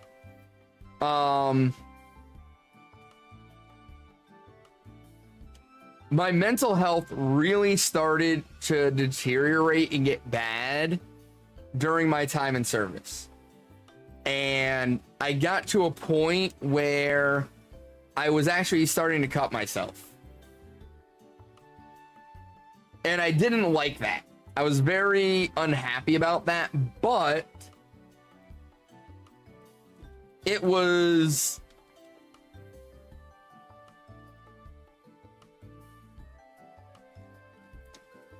helping me with things. It's hard to explain. It's really weird. I'm definitely not a fan of that point in my life at all. It's really something about my past that I really dislike about myself. And I kind of had that moment one day where I was like, I really need to figure out, I need to stop doing that, because I keep doing what I'm doing. Best case scenario, I'm gonna go on a grippy sock vacation. That's best case scenario, is I'm gonna be hospitalized against my will, and I don't want that.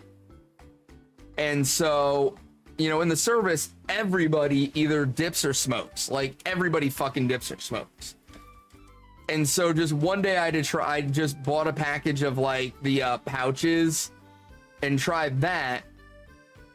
And I wasn't the biggest fan of it, but when I started doing that, I stopped cutting. And I was like, well, you know, throat cancer isn't ideal, but it's better than going too deep one day. And so I went that route. And like, since then, I've quit multiple times and then gone back to it due to stress and issues like that. But like the last few months, I've been kind of really pushing myself to move away from it. And so I've started getting the just nicotine pouches instead of the tobacco ones, so that I can still get, you know, I can still feed the addiction without some of the other stuff that comes with it.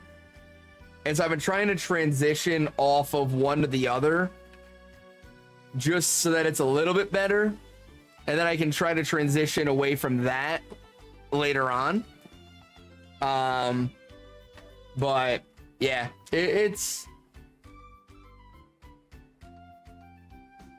been a journey. It's definitely been a journey. But, you know, but I was saying before though, with the drinking, like, I'm very, like, you guys have seen me. I'm very functional when I'm drinking. I don't have a lot of problems. Like, the worst thing you get from me when I'm drinking is I decide I can sing, and I'll sit here and do drunk karaoke for 3 hours and have zero regard for anybody's eardrums. And like that, you know, as far as like, you know, a drunk, that's a pretty good end result, right? There's a lot of people get drunk, you get violent, get angry, shit like that, and I just sing. But when I go into manic episodes and I'm drinking, we're aware and we appreciate that about you. No, you don't, Yeti. You do not. But like, you know, normally when you drink, your inhibitions go out the window, and like, you're more likely to make bad decisions, but like, you're more likely to say yes to things you want to say yes to anyway. You just don't have the balls to say yes to. Is kind of typically how drinking goes. When I'm in a manic episode and then I get drunk, I literally don't have a thought process. like I lose the ability to think. Like my mind just starts spinning and I can't order my thoughts, and I literally just go on instinct for the rest of the night. And that's very dangerous, because going on instinct is where you do shit like get behind the wheel and, you know, do a bunch of dumb shit. And like, I don't like that. Which is why I stopped going out. Like, I pretty much only drink at home now, because I don't want to be someplace else out in public and go manic. Because I've had it happen a few times in the past, and it always ends up with a situation of like fights breaking out, cops being involved, or both. And so like I try to be really careful now about where I do things. So like I try to, like, you know, limit my drinking to only when I'm at home. And if I am gonna go out and drink, I won't drink any kind of hard liquor. Like I won't do shots, I won't do mixed drinks, I won't do anything like that if I'm away from home. Like I'll only drink beer, and I'll try to like pace myself. Like I try to like severely limit how much I drink. Even if I'm not driving, like even if I'm Ubering somewhere, I'm like, nope, I'm just drinking beer. Because I've had too many nights in the past where a manic episode creeps up on me and I don't notice it, and I start doing shots, and the night just spirals from there. It's not a pretty sight. I don't believe I've had it happen on stream. It has been a few years now since I've really gone through a manic episode that I recognized. However, I'll also say, while I'm very much aware of my depressive episodes, I typically don't recognize my manic episodes. And if I do recognize them, I don't recognize them until it's too late. And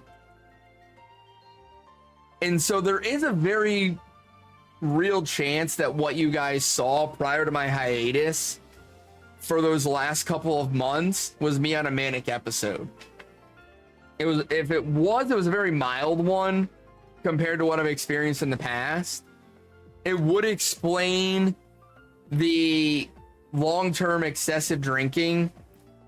It would also explain the hiatus in the end, right? Because unfortunately, it's one of those weird things. What's going on, Poker Princess? Like, if I go into a depressive episode, I very slowly climb back out of that basement, back to flat ground. When I go into manic episodes, once the manic episode ends, I fucking crash hard. Like, I will go straight from like manic to severe depression immediately. Oh geez, Poke, all right. But yeah, Squid, knowing yourself is definitely a good way to start healing, but like, I feel like looking back on it, I feel like those last couple of months before my hiatus, I was like, if I wasn't manic, I was very much towing the line of a manic episode at that point. And it's one of those things where it's like, I'm hesitant to say that I was manic, because typically my depressive episodes tend to be very extended. They'll go on for weeks, if not months, but my manic episodes, or my depressive episodes, tend to be very extended. My manic episodes tend to be like explosive. They come out of nowhere, they fucking go off the fucking walls, and then I fucking crash really fast. Like, typically it's maybe a couple of days is how it typically goes for me.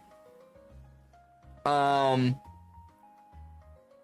it's harder for me to identify those because they're typically so short, but I do like looking back on how I was towards my hiatus, the way I was acting, the things I was doing, the way things were going. It was very much in line with what I experienced in Manic Episodes. The fuck do you mean you finally got it, Poke? You're barely half over odds. You were literally 62% of the way to odds. Over here talking like you were 3 times odds. You were 38 away from 100. But they take so long. Oh my god. What is with all these other poker streamers I know acting like their life is so hard before they ever make it to odds? God, y'all are extra.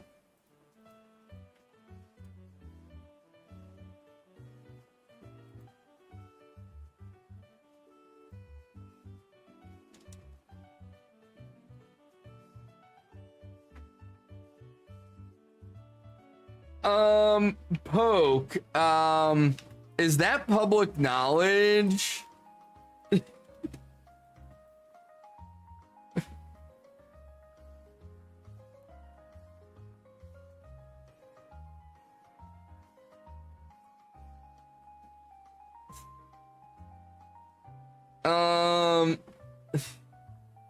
We're not all autistic with hyper focus. Fuck you, Yeti. What's going on, hi guy?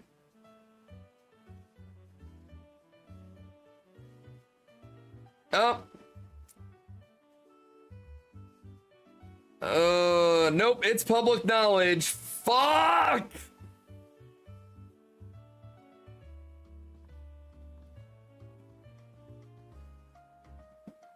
Alright, guys. What's going on, Jake? Y'all ready for World War III? Because it's about to kick off. Israel just launched airstrikes against Iran.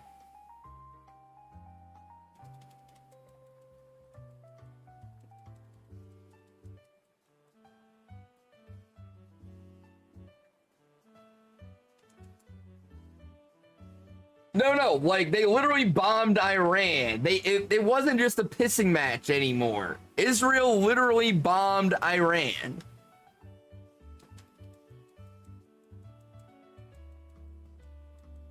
Well, it wasn't like they were talking about it anymore, Yeti. It's happening. Israel is bombing Iran.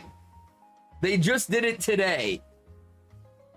Right, Yeti. What I'm saying is the US had intel that Israel was planning it. But them planning to do it and them doing it are two vastly different things. Jake, you dumbass. But no, Israel legit bombed Iran today. And if Iran retaliates against Israel, what do you think the US is gonna do?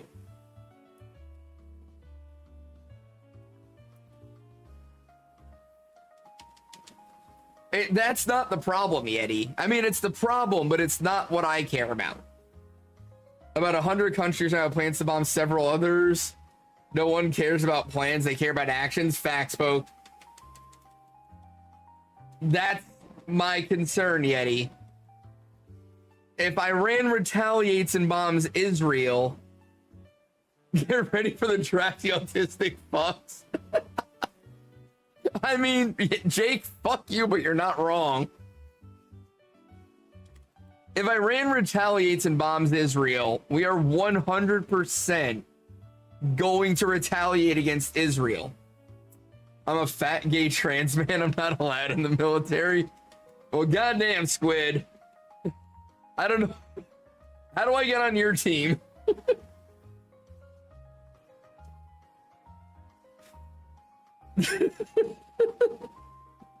Right, Poke? Israel took out their chief military officers. Oh, dear God. Oh. Well, It's been nice knowing y'all. The dream of going full-time as a content creator just went down the drain. Jake, you're gonna go first, motherfucker. You're already trained. I, at least, am medically discharged and barred from re-entry. I'll be one of the last people they take.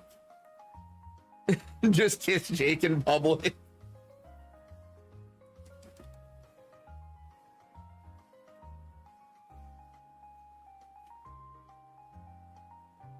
That's what I'm saying, Poke. They're gonna come for Jake first. But there's so many more people calling. I mean, Yeti, you're not wrong, but goddamn, that's wrong. You're not supposed to say the quiet part out loud.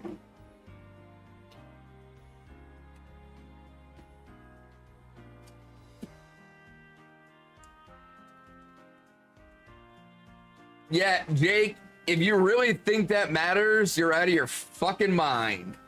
They will run you through basic again and drop you from 300 to 180 in a couple weeks. Hide your kids, hide your wives, right, Poke? Just pretend to hear voices. What are they gonna do? Look at my family history for schizophrenia. Draft Tasha right here. Oh my god. I'll be right back, guys. I gotta use the bathroom real quick. Hang on.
Well, fuck, guys. It was nice knowing y'all.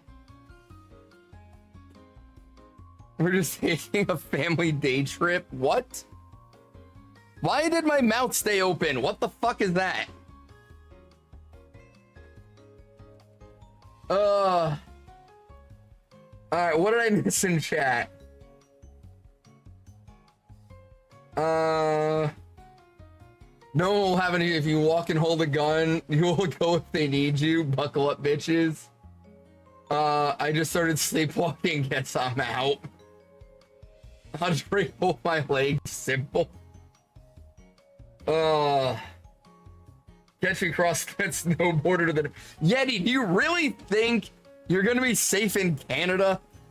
Come on now. Those guys are itching for a reason to add a few more rules to the Geneva suggestions.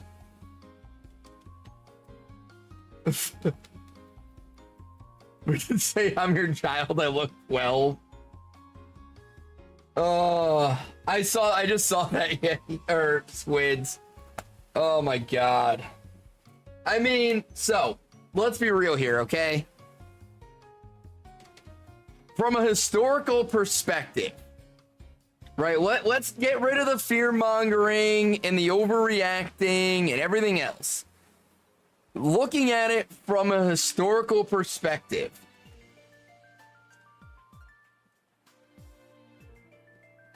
this is literally what kicked off World War I and World War II, is shit like this.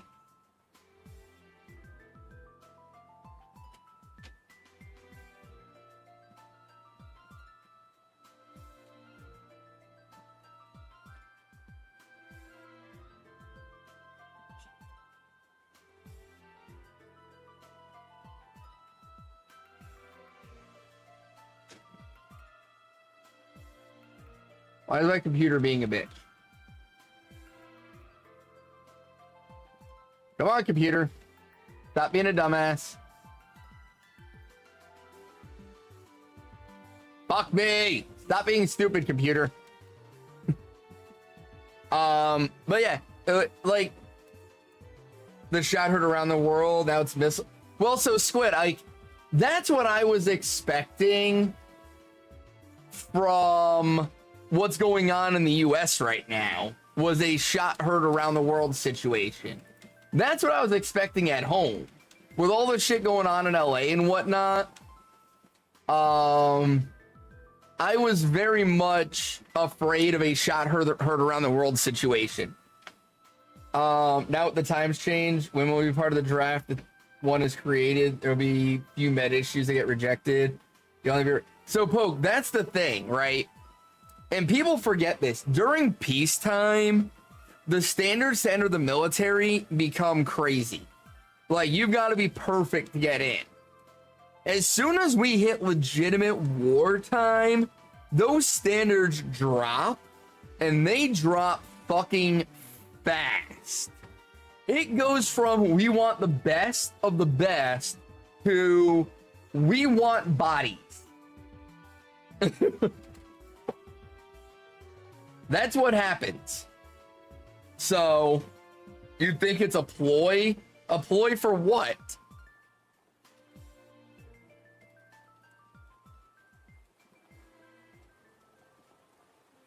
I mean, we're literally in a situation right now. If Iran retaliates against Israel, shit is going to spiral so fucking fast.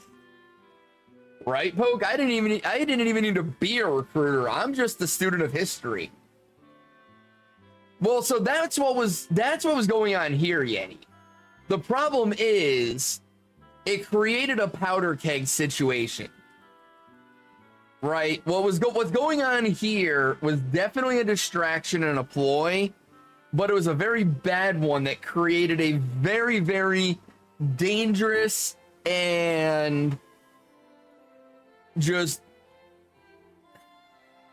like really, really tense situation that could spiral easily. What's going on there is not a ploy. And depending on what Iran does, Shit can go downhill fast now. Because keep in mind, the U.S. has ships in the Middle East at all times. We always have them. Whether the public knows it or not, there is always a battle-ready naval vessel in the Middle East ready to go. Well, I mean, Poke, hopefully they do that. Just yell and make a bunch of threats and not actually do anything. That would be perfect. If they did that, I would be very happy. Yeah, just bad timing, Poke. But we've got ships in the Middle East. So Iran can yell and scream and not do anything, which would be the ideal scenario. Or they can decide to retaliate against Israel. Now, I'm not saying they will, but if I was in charge of Iran and I was going to retaliate against Israel, knowing full well that the United States had battle-ready naval vessels parked off my coast, I would go after those at the same time I went after Israel, knowing full well that as soon as I went after Israel, those naval vessels are going to come after me. Now, I will say it's an absolutely stupid idea, and doing so would be the worst decision ever. But as the leader of the country, I would kind of have no choice but to do that. Because if I didn't, it would look really bad in the eyes of everybody around me that I made this attack on Israel knowing full well the US was going to retaliate immediately. And so I would try to buy time to prepare for the US involvement. Would be the entire goal of, okay, let's get rid of the immediate threat, and then we've got a couple of days to figure out what we're going to do from there. And if they do that, yeah, we're all fucked. Like, we're all fucked. There's no way around it. Because we're going to go in, and then Israel's allies are going to go in, and it's just going to be a mess. It's not going to be good for anybody. So hopefully Iran is smart and doesn't retaliate against Israel, knowing full well that if they do, the US is going to get involved. That's ideal. I don't know that the leadership in Israel will have the balls to make that call, though. I think they're intelligent enough to know that's the right call. I just don't know that they have the courage to make that call. Because the right thing to do when you're looking at being the leader of your people is to retaliate. You can't let an attack like that go unchecked. So from a leadership perspective, the right thing to do is to fight back. But looking at the big picture, the actual correct answer is to not retaliate. But that answer takes a massive amount of balls to do. Like, you've got to really, really have some courage to tell your entire population, hey, I know this country just attacked us, but we're not going to do anything about it. And that's the thing, Pope. That's the thing, is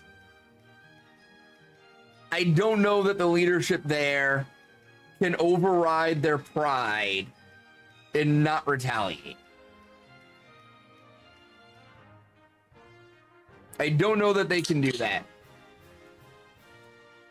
And I also don't trust who we have in leadership to not look at this as an opportunity for glory and try to make it a show of force of, look what we can do. Because fuck all the pride shit. With our leadership, ego is going to be the problem. Because as soon as he has reason to make that call, he's going to. Because he's going to see it as an opportunity to prove himself and show the world what we're capable of. So yeah, shit's gonna get interesting in the next couple of days.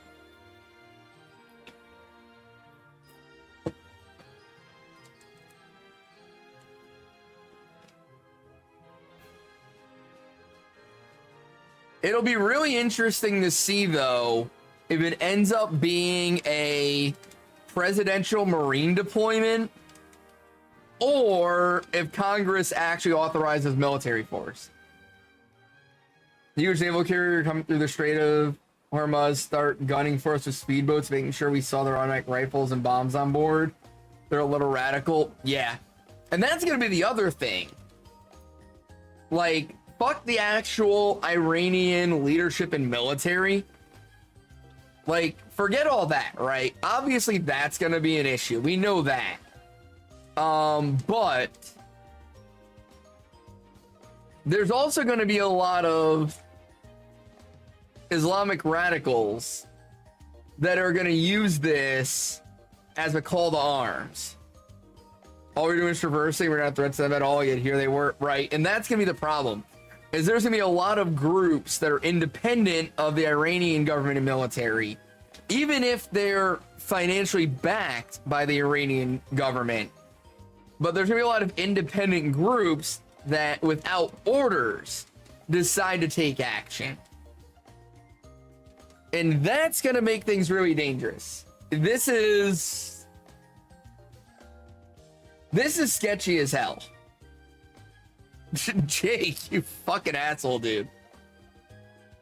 Oh.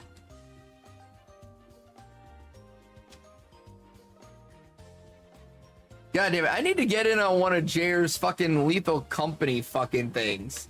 Someone unmod Jake so I can time him out.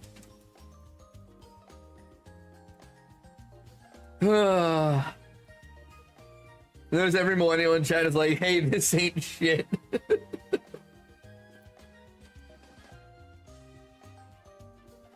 God damn it.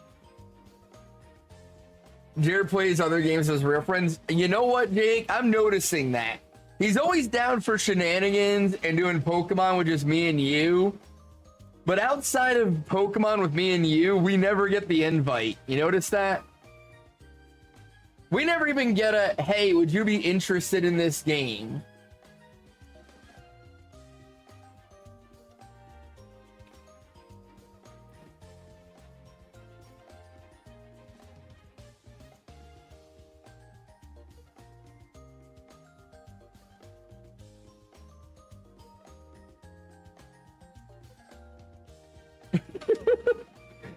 Jake, I just went into Jared's stream and said audio is muted, but just wanted to say I hope you're having fun with your real friends.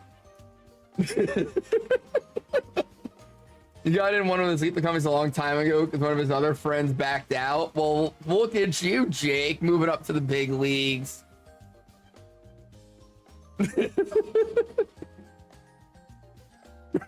I can see he's reading my message right now, and I know he is because he's shaking his head. I can't hear his response, but I can see him shaking his head right now.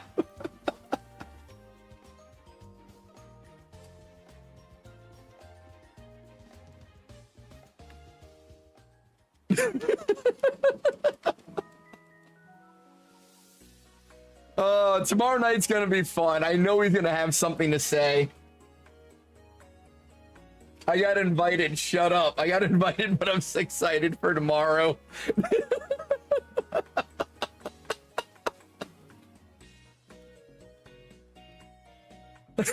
I love fucking with Jer so much. It's so much fun. Also, Jake, don't you love that I'm over odds again on my shield pile?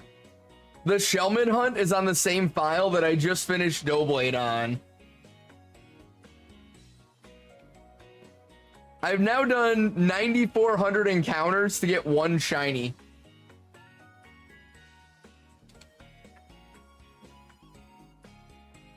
You just got 5 shinies the other day. I only got 3 in Sword and Shield, Jake. The other 2 were in Pogo.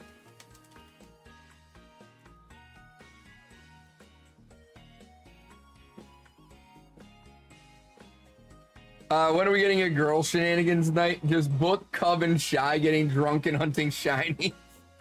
I don't know that they'll do a shiny hunt, Squid. We might be able to get a Book, Cub, and Shy stream if they're doing something else, like Grounded or something. It would be fun to get a girl shenanigans night. Oh, we get Pokin on it too? Fuck yes. Right, Poke? So, yeah, it can't be shiny hunting. Y'all gotta find something else to do. Because Book won't do shiny hunting. Jake, you think you can get Shy in on it? You think you can get Shy to play a real game with the girls?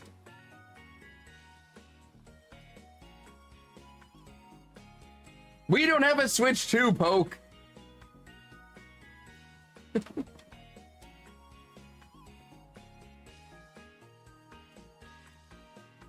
Do more Mario Kart 8. I don't know why I said Mortal Kombat 8 there. Oh.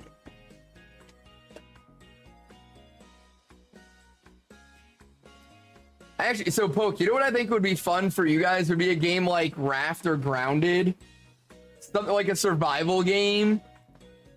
Or a horror game like Phasmophobia with the 4 of you. Dude, can you imagine Book, Shy, Poke, and Cub playing Phasmophobia?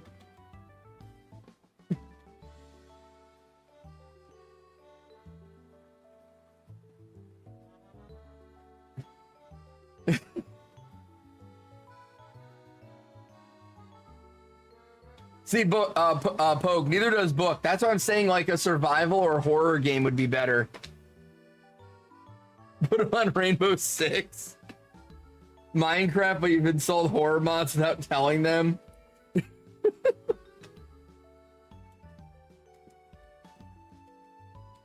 Oh my god. Minecraft, no. Oh. Hang on, I gotta go. I gotta go run this by Book. Let me go run this idea by her. How long you going tonight? Probably like another hour, Jake. Well, I'll be right back, guys. I'm gonna go run this. I'm gonna go tell Book about this while she's still awake.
Oh my god, that was such a great...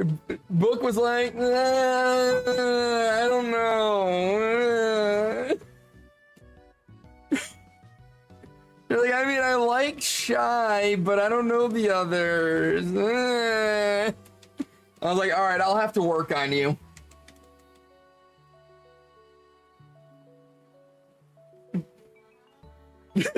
Squid. I think it would be, I don't know if Cub would be on board because Cub hasn't gotten involved in anything. She's stayed separate from us. So I don't know if we could get Cub involved. But it would be funny as hell if we did. Hi, Mika. How was work tonight?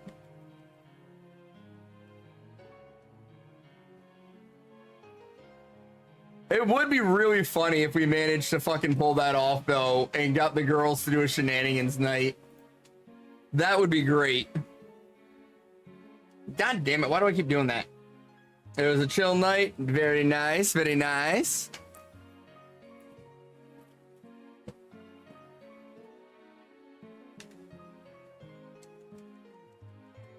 Actually, so I have a question for chat.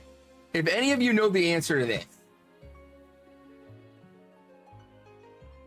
If you send somebody a link through TikTok, through a text message, does the person who receives the link know what account it was sent from? Or do they just know it was sent from your phone number? You hate social media. Apparently they're saying Ernie Hudson died. There's no evidence of it. Social media is wild. The amount of like fake death reports that have come out over the years is fucking insane.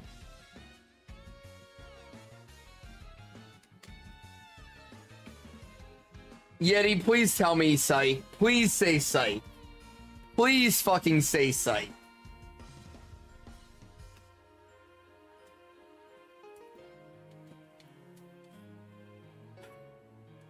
I really hope that isn't true, Yeti.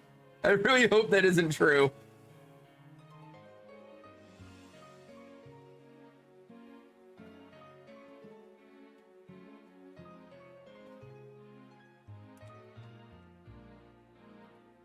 Pretty sure it will say this account shared this.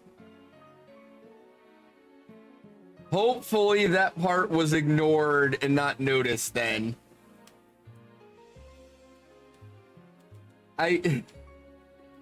Last week I was scrolling TikTok and I found one that was really funny. And so I sent it to my boss.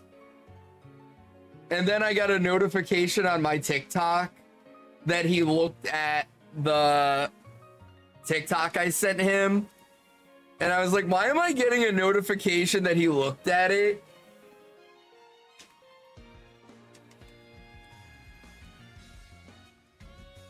And now I'm worried my boss saw my TikTok account.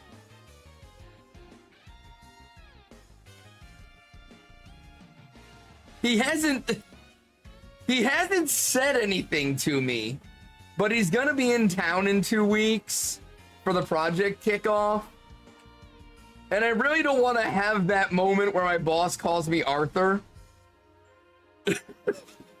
So I'm really hoping he didn't notice that, if that's true. Because I've never had somebody send me a TikTok through text before. According to Google, it does not show what account sent the link. Okay, thank God. I was like, I've been freaking out since I got the notice that my boss looked at the TikTok I sent, that he saw my account. Because I really don't want my boss knowing I'm a VTuber.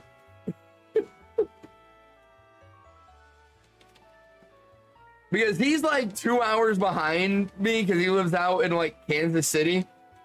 Or an hour behind me, but he's definitely far enough. Like, I don't need my boss figuring out that I'm live on Twitch at midnight and then talking about how I'm not sleeping.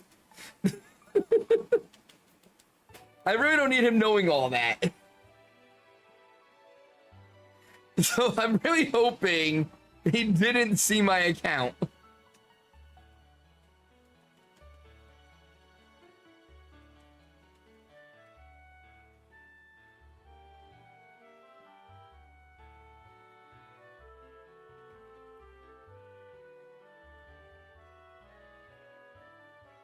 God damn it.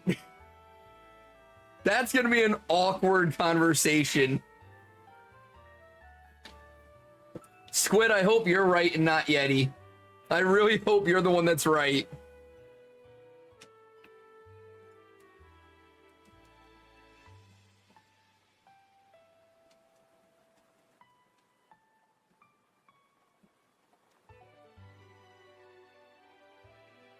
It's like you sent him an accidental dick pic or something. I mean, Squid, it's very similar. It's in the same realm. It's something I definitely don't want him to see. Although, honest, like, sending your boss an accidental dick pic would be bad, but in my case, it would be even worse because my boss is gay. And that would just send all kinds of signals I don't want to send.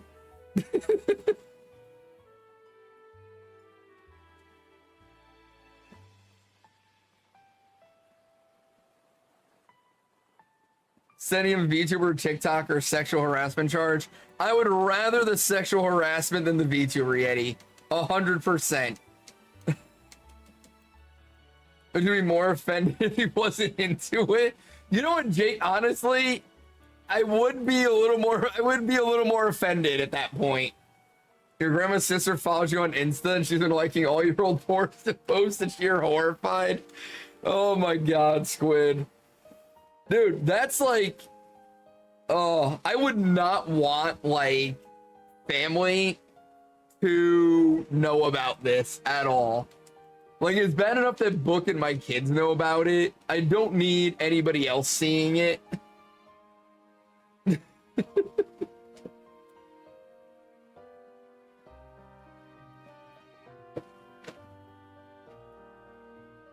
Like, I gotta say, like, it was pretty cool when I first started doing this and Llama would show up to stream and hang out for a bit. It was pretty cool that would happen, but I gotta say, when he stopped showing up to stream, I kind of breathed a sigh of relief. I was kind of happy that he stopped showing up. You always say no, especially if they're a family member. The only one who knows your TikTok and your family's your sister. I mean, Squid, your TikTok isn't anything bad, though. It's just cute little drawings. I say a lot of fucked up shit. What's going on, Muck? How you doing, buddy? We're discussing what's worse. Your boss finding out that you're a VTuber, or accidentally sending a dick pic to your gay boss? Which do you think is worse?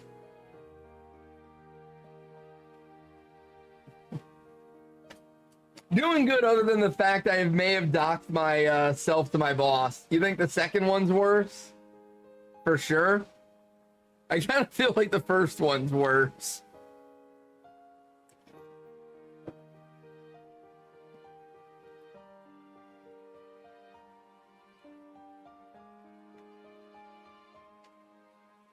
Dick pic is worse.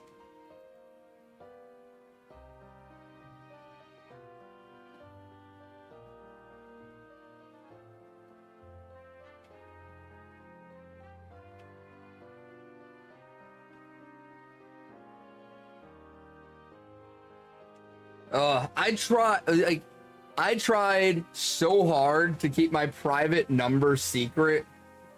That one's sexual harassment if they're offended. I love that if they're offended at the end of that.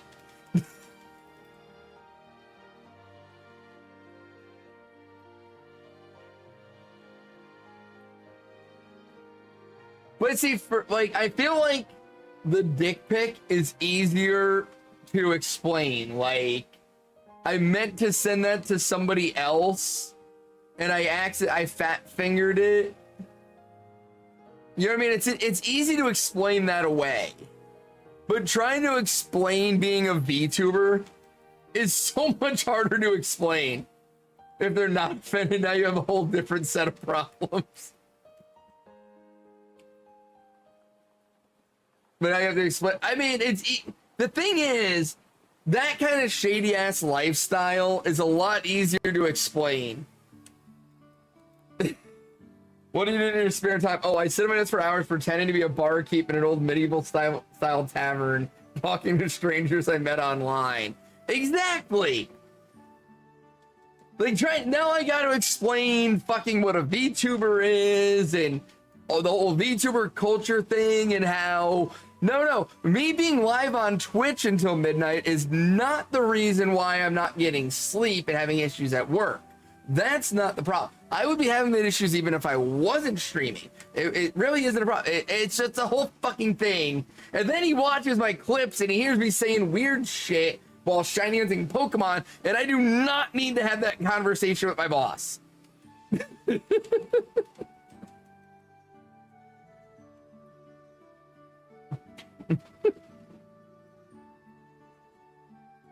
The dick pic is a far easier thing to explain.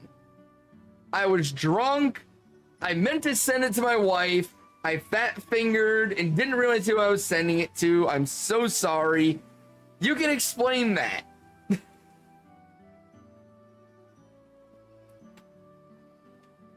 Trust me, I've tried to explain VTubers to friends, and it is such an awkward conversation. Another streamer and his coworker found his Twitch, came into chat, and now they're doing a collab stream. That's funny. I mean, I don't know that it's that big a deal, Poke, but it's definitely not easy to explain. He's listening. Can you imagine, like, he's just been lurking in my streams while I've been talking about my plans to, like, leave my job and retire and go to being a full-time content creator. And he's just been listening to all of this.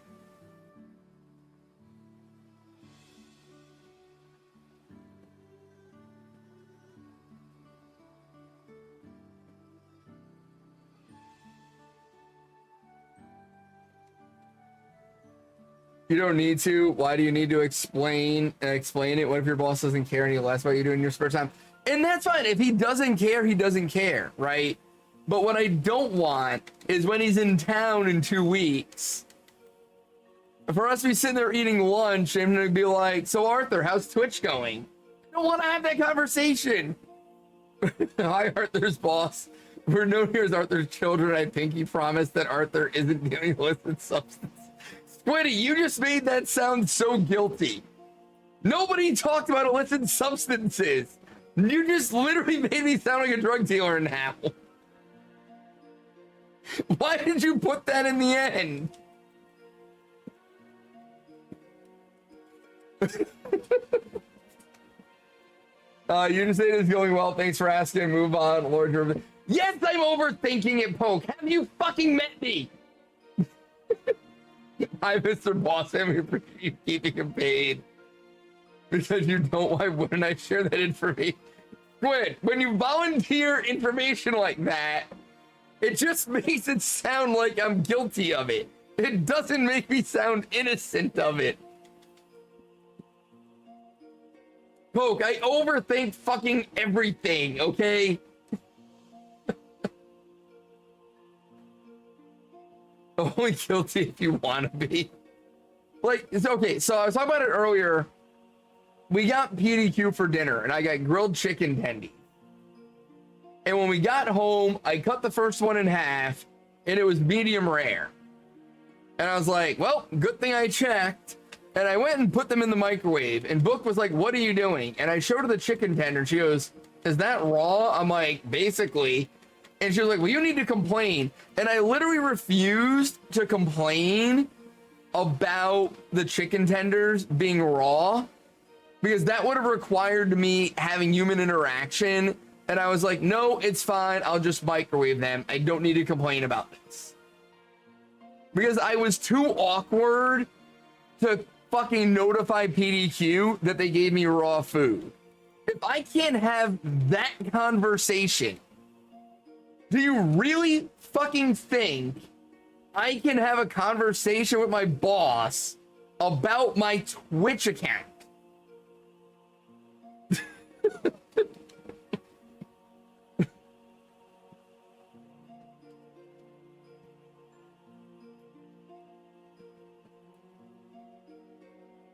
Like, y'all are underestimating the levels when I tell you I have anxiety issues and that I struggle with human interactions in a real life basis. It's not even about wanting to inconvenience or bother them, Squid. It's not even that. My anxiety won't let me have that conversation. And I don't know why. Like, just the thought of having that conversation with somebody about, hey, you sold me raw chicken. My brain cannot handle it. I'm aware of that, Yeti. I'm well aware of that. And what I do on my own time is my business. And that's precisely why I don't tell anybody about it. There's literally 2 people I know that know about my VTubing activities. 2 people know about it outside of my household. That's more accurate, Squid. That's more accurate, but I don't know that it's the correct terminology, but it's closer. But it's just the fact that my anxiety won't let me have that conversation. I would much rather just throw the tenders in the microwave, cook them through and eat them and move on with my life than have that conversation. It makes no sense. It's stupid as hell. I'm aware of all of this, but I am not capable of making that phone call. And I'm not capable of doing the online complaint either. Because Book was like, well, you can just go online to the PDQ website and submit the complaint that way.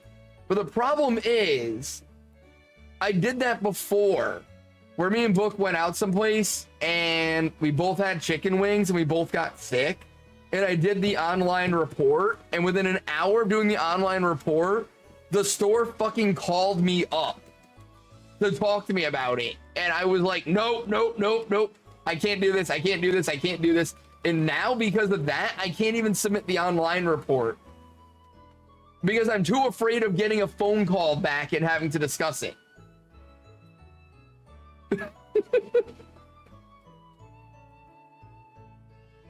So if I can't handle that, do you really think I can sit there and talk to my boss about being a VTuber? Like I said, Book and my kids know about it, right? Llama's been in stream. He's seen what happens. My daughter has never shown up to any of my streams. She'll come, like when she's at my house, she'll come in and say goodnight to me. She'll ask me if I've gotten any shinies recently, but she's never tuned into a stream. She has no idea what happens here. Outside of that, I have my one friend Jordan, who shows up into YouTube now that I'm streaming on YouTube, who knows what I do. And then I have my friend AJ, who has shown up in Twitch chat one time and immediately tried to dox me. And hasn't shown up since. Outside of those 2 people, there is nobody outside of my household who knows about Arthur Mala. Nobody does. Chicken wing, hot dog and bologna, chicken macaroni, chilling with my homies. I'm too, like, I don't have the social skills and confidence to let people around me know I do this. I'm only able to do this because it's essentially anonymous. Like, yes, I face revealed, but even with the face reveal, y'all just know me as Arthur. And I can handle y'all knowing me as Arthur. I can handle that. It's anonymous. I can't deal with people who actually know me knowing me as Arthur. I just can't do it.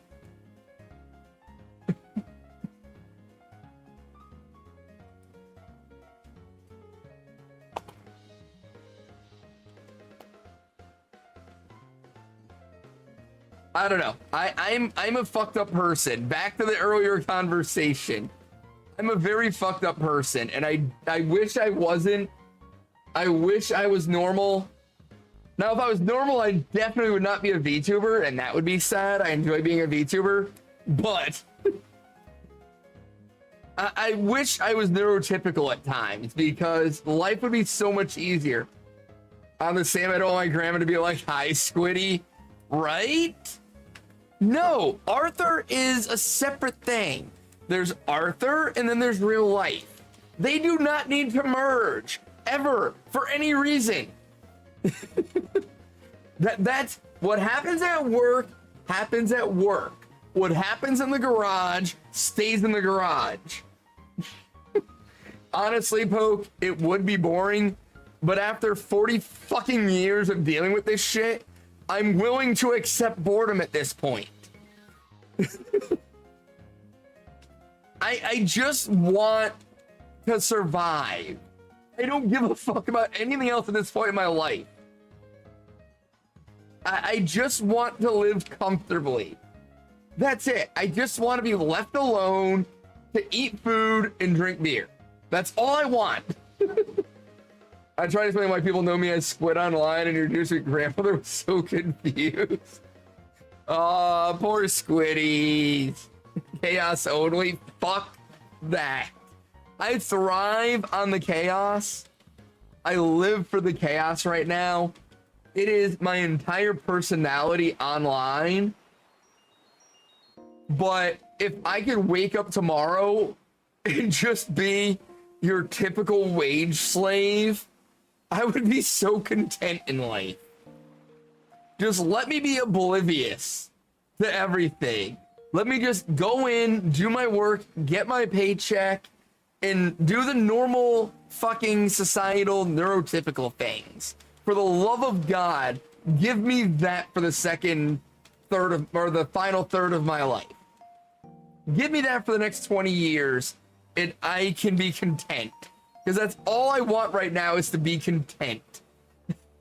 I was talking to my friend earlier, and I was telling him about that. Like, I don't even care. I don't want the $1 million salary. I don't want the fancy car and the boat and all that. I just want to be able to know that on the first of the month, my rent is paid. And to be able to just live the rest of it. That's all I want out of life right now. I don't want to worry about how I'm going to pay my bills.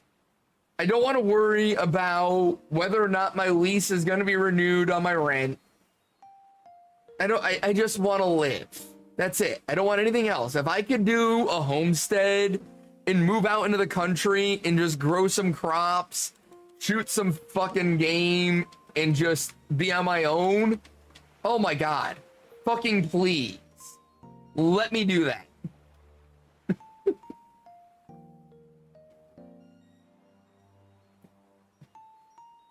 Yeti, I welcome boring.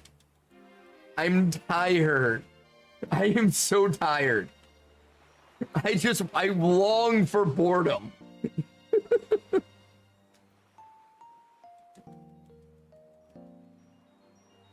I know it sounds insane, and it's probably the neurodivergent part of my brain that's saying all this, which is the ironic part, but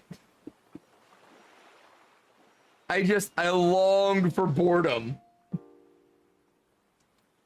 I want my biggest, like, anxiety thing in my week to be whether the Bucks win a football game or not.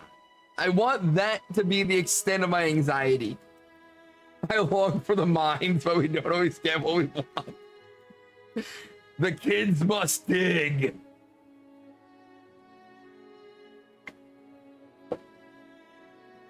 All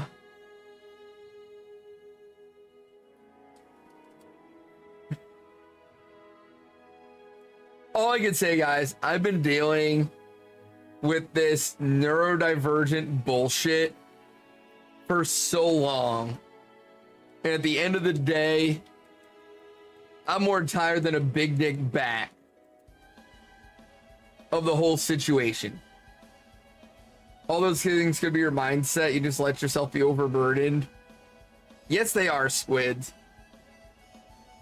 I don't even know that I'm overburdened yet. I think I'm just tired of being burdened at all. Like, I'm tired of having goals and ambition. Yes, Squiddy, more tired than a big dick bat. Think about it, okay? You're a bat, which means you sleep upside down, right? So you're trying to sleep, and you just got this hog smacking you in the face while you're trying to sleep. Are you gonna be able to sleep? No. You're gonna get really shitty sleep. And then when you do get up and you go flying off looking for food, you're trying to drag this big old dick around. You think it's gonna be easy to fly, carrying that thing around? No. So flying around trying to get food is gonna fucking tire you out even more. You're gonna barely get the calories you needed to drag your dick around all night. And now you gotta try and sleep the day away, getting smacked in the face by this dick again. So yes, being a big dick bat has gotta be fucking exhausting.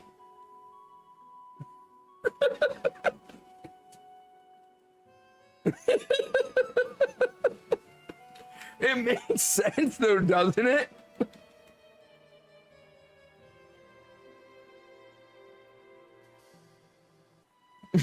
I'm not high at all. You're welcome, Bo. Isn't that a great image though? Just this little bat hanging upside down from a cave trying to sleep, and this big old bat dick just flapping around, hitting him in the face all day. I've thought about it way too much. Maybe you need to be you. This is me being me though, and this is the fucking problem. This is me being me. This is why in real life around normal people I can't be myself, because I say shit like this and then people don't talk to me anymore.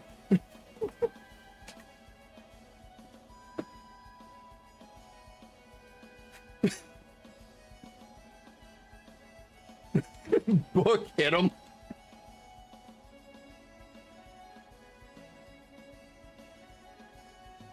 It might happen online. It probably has. There's probably a very good reason why I have 720 followers here and the same 5 of you show up every night.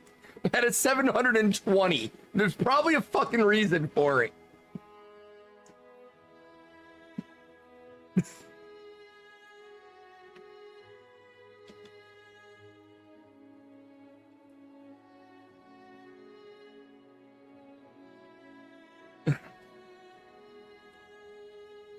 Oh, fuck. What is wrong with my brain? Why am I like this? Why? Oh, this looks like a cool shirt. Hey, he's talking about... No, Squiddy. He's talking about the intricacies of transgender threesomes. Get it right. Say it right or shut your fucking mouth, okay?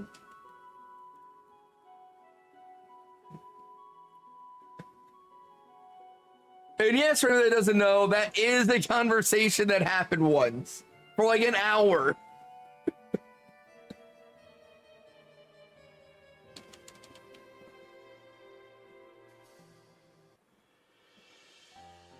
I don't know what to tell you. My brain just goes in directions and I have no control of the steering, okay? I'm like an old-timey wooden ship out at sea in the middle of a storm. It doesn't matter what I do, I have no control. I'm gonna end up where I end up and I just try to survive until then. Remember when you said you wanted to grow? Yeah, fuck that. I want this shit every night. Oh my god. See, that's the thing though, is honestly, it's where I think being a VTuber is the right fit for me versus having a face cam. Because I think as a VTuber, this is the kind of shit that if people knew went on here that watched VTubers, they would tune in for. Because I feel like this is the kind of shit that people who watch VTubers can relate to. Pretty much, folks. Pretty much.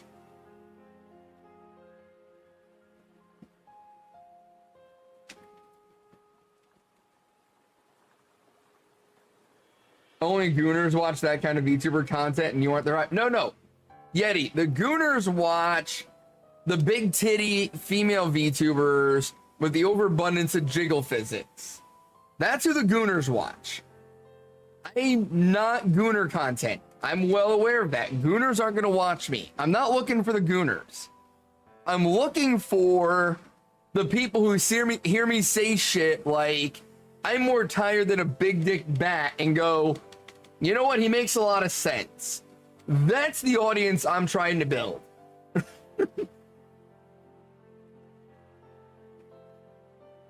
And that audience does not watch your average face cam streamer. My brain is incapable of suppressing invasive thoughts while VTubing. Squiddy, my brain is incapable of suppressing invasive thoughts in general. It's why I VTube. What the fuck is a Gooner? Who can explain Gooner? Here, hang on, let me do this.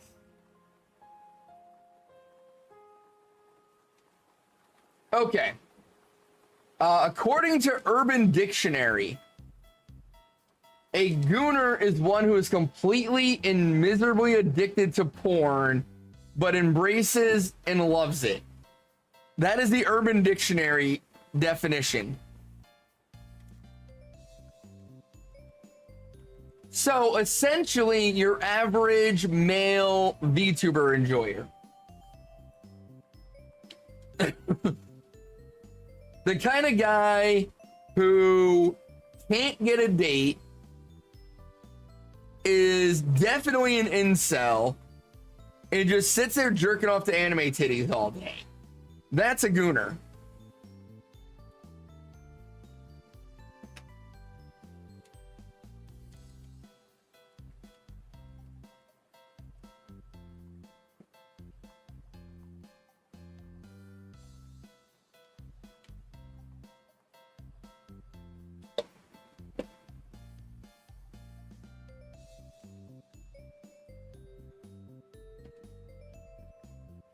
The opposite of you. Yeah, see, I'm not looking for the Gooner audience. That's not what I'm after. Like I said, I'm after the kind of people who hear I'm more tired than a big dick bat and go, I understand what you're talking about. I agree. I as well am more tired than a big dick bat. That's my target audience.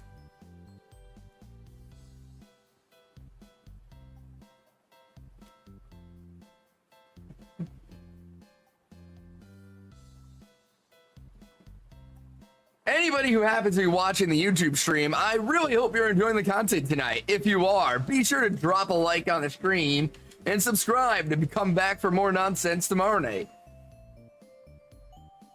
I don't know why I just did that in a radio voice, but hey, it's what I did. If y'all thought there was any rhyme or reason to anything that happened here, I don't know what to fucking tell you. Y'all are delusional. Shit pops into my brain and it comes out my mouth and then I think about it. That's essentially how this works.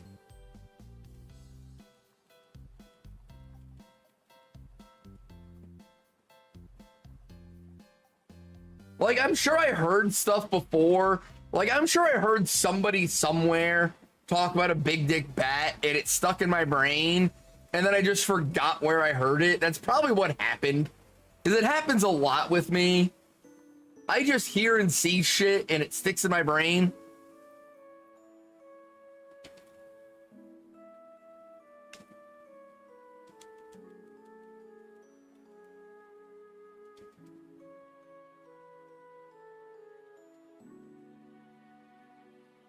Because at the end of the day, let's be real here. I am my target audience.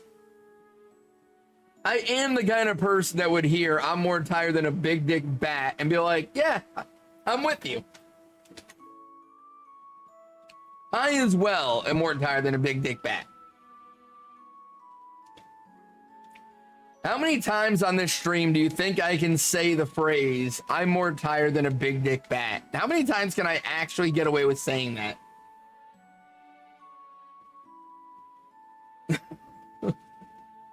I'm sorry, you don't have to read this. The concept of gooning can be traced back to the early days of 2012.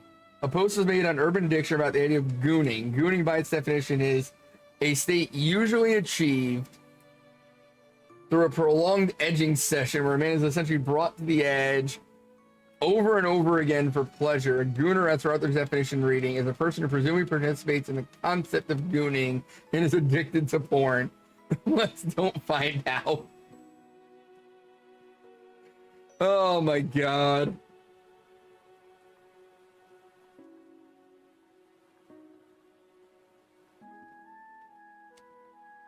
I just what this is what back to the original point I was making. This is why I long for boredom.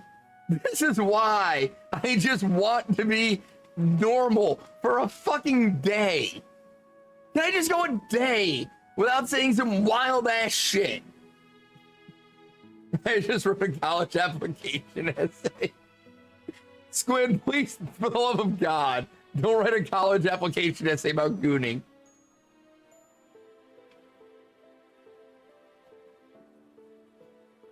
Do you know how much easier my life would be if things like I'm more tired than a big dick bat weren't part of my vocabulary?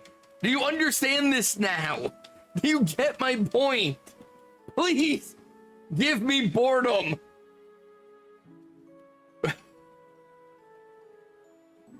I don't want to see the nuances in everything. I don't want to be perceptive to the things going on around me. I don't want to pick up on little hints and clues people give me when they're being dishonest. I want to be ignorant and happy. Is it too much to ask? I don't want to be smart. I want to be the drunken idiot I portray myself as.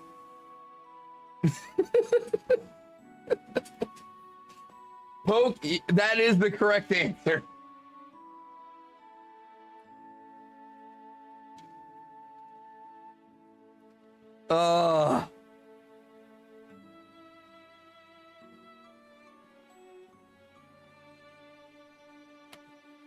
I'm tired of it all. I want to be dumb, drunk, and ignorant.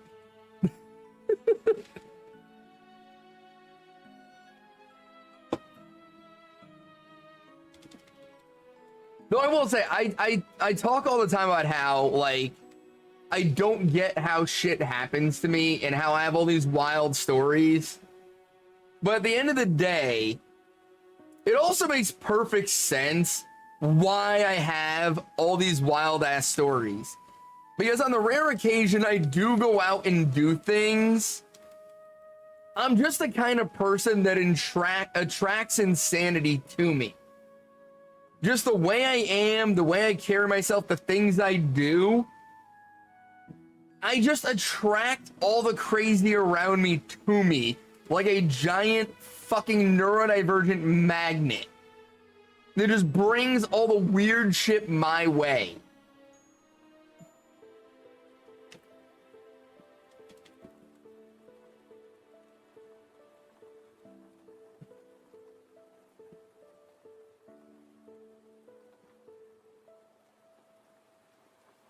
Like, I'm always the person in the place that nobody's supposed to be. Squid, I know you're right. I've known you're right for the 3 years I've been on Twitch now. But also, for the 3 fucking years I've been here, it confuses the absolute fuck out of me why anybody would follow me, much less come back repeatedly for this shit. I don't get it. I don't get why you people watch this. I really don't. I love you all for doing it. I appreciate the fuck out of you for doing it. But believe me, it confuses me every night when I end stream. And I sit here and see all of you again. I'm like, why? Why are they still here? What the fuck?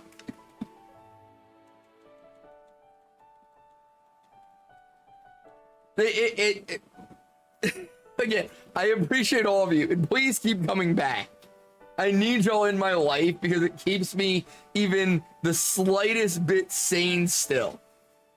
But it confuses me that you do. I don't get it. Like, I thought Jake and Jer were gonna kick me out of the shenanigans nights so long ago. I don't know how they put up with me on a weekly basis. I really don't.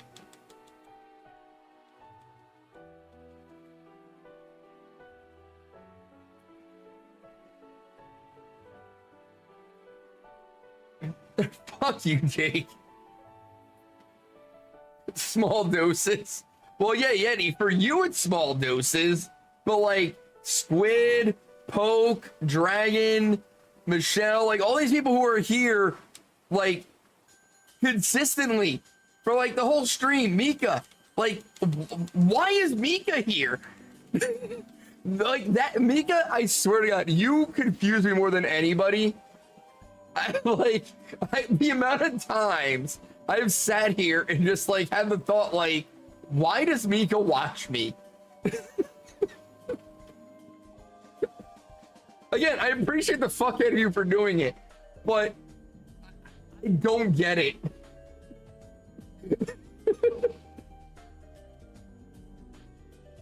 I'm just as disturbed as you, just in different ways. Oh my God, what is going on tonight? I kind of wish I was still exhausted with no energy. If this is me with energy, I need to go back to not sleeping.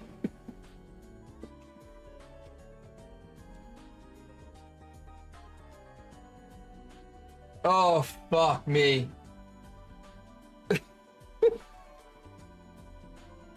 We yapping. Oh, fuck. It's weird, and again, this is completely opposite from everything I've been saying, but it's nights like this that really make me believe I can make it as a full-time content creator.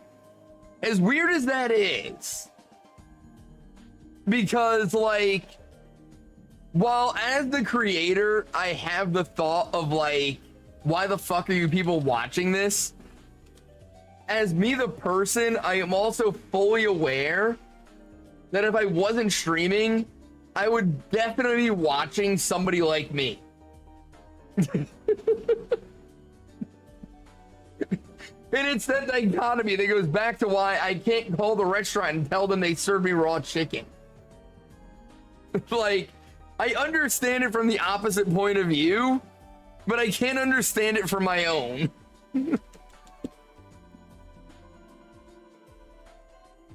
Like, as the content creator, as the streamer, I don't understand why anybody would watch this. But as a content enjoyer, this is the type of content I would look for.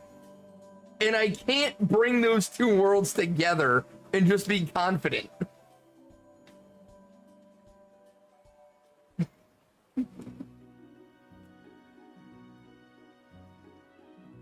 Oh my God. Can't even deal with myself tonight. Dude, if I had a face cam on right now, the level of like embarrassment I feel right now for how this stream is going, like, I'm cringing so fucking hard internally for how this stream has gone tonight.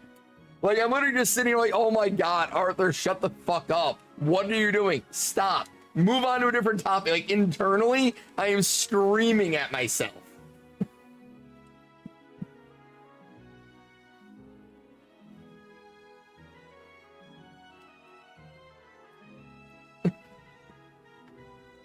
Well, thank you, squids.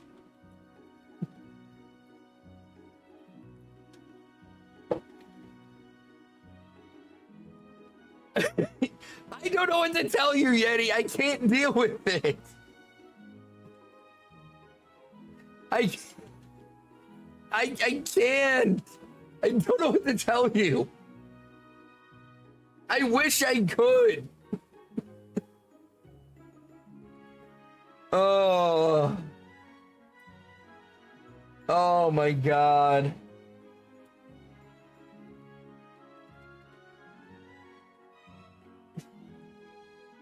Oh.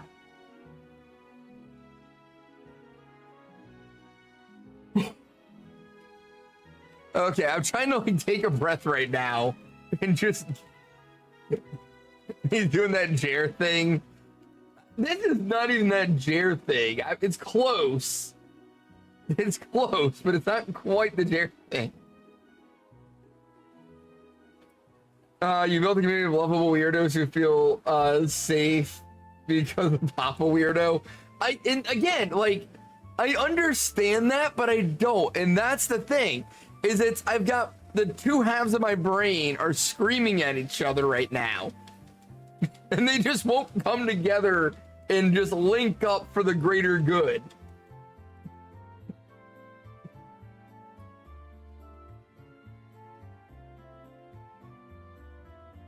Like, one side of my brain is yelling at me to shut the fuck up and stop being such a weirdo. And the other side of my brain is yelling at me to keep going, this is good content. And I don't know how to reconcile the two.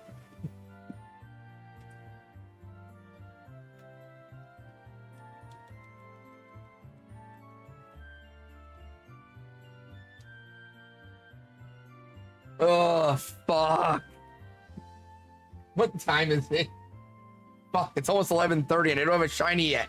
What the fuck? Something shine. Give me a shiny before the end of stream. Anything to fucking shut me up right now. Oh my God.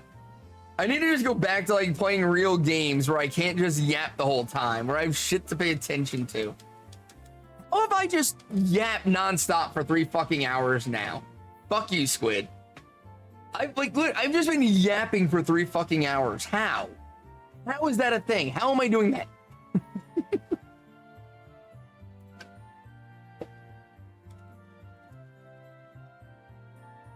Oh my God. Whew. Okay, take a breath, Arthur. Take a breath. It's okay. Take a breath. Is it weird that I'm like... I hate social interaction. Actually, don't. You just get uncomfortable. I'm aware I get uncomfortable. It's why I hate it. That's the reason I hate it, because I get uncomfortable.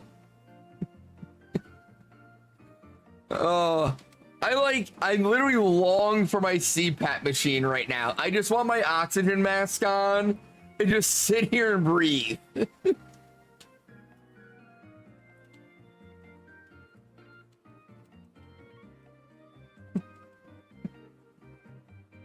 Why is my CPAP machine my comfort blanket? Why is that a thing now?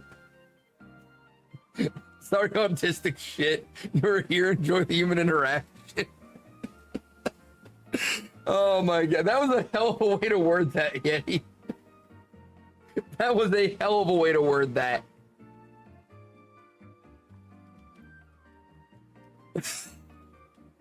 Nope. There you go, reset. Oh my God.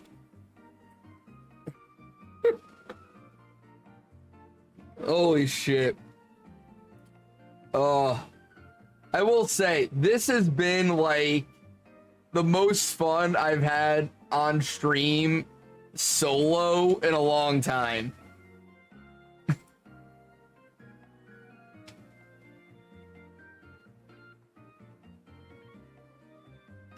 Oh my God, I enjoyed the fuck out of tonight. This was a good night. Oh my God.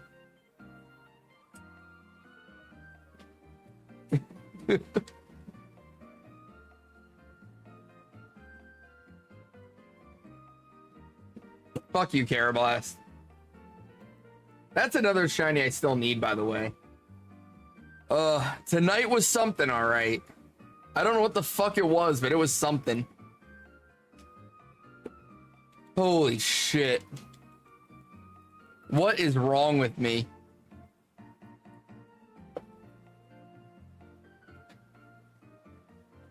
And the funny thing is, I'm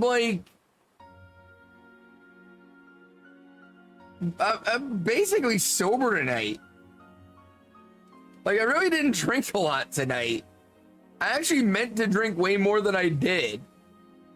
And I only had a couple of drinks, and I'm acting like I'm drunk tonight.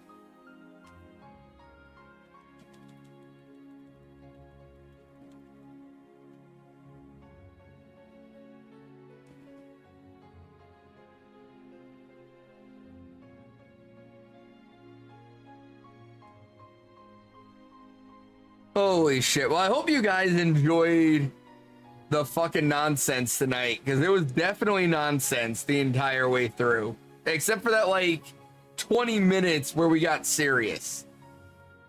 Outside of that 20 minutes, it was just insane. I was just gonna ask if you needed that intervention. No, I had a Jack and Coke with dinner, and then I had 2 beers since. That's it. I've had 3 drinks in the last 4 hours.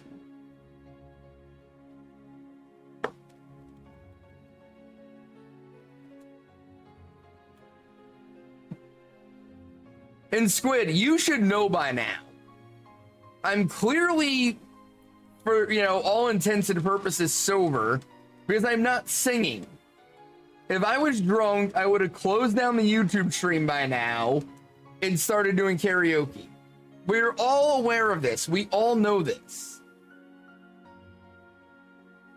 And trying to pretend like we don't is just being disingenuous.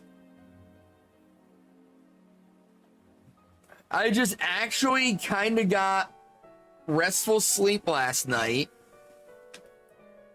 Even if it wasn't enough restful sleep for a normal human, I got more restful sleep than I'm used to. And I went into tonight with a good bit of energy.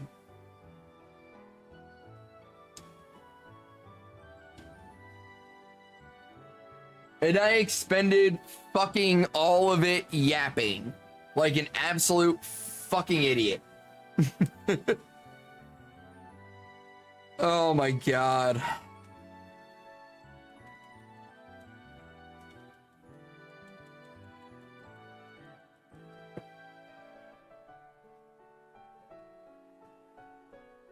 Oh.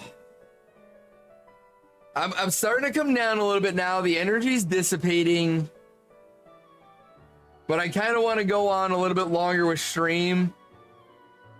As one, I'm really just not ready to end yet. I'm still too hyped up. I just got too much going right now. Like, the energy hasn't come down enough. And 2, I really just want to get a fucking shiny this stream. I want to be able to start one new hunt on whenever the fuck I'm starting a new hunt. I don't know what the plan is for shenanigans tomorrow. But I want one of these 2 hunts to end tonight.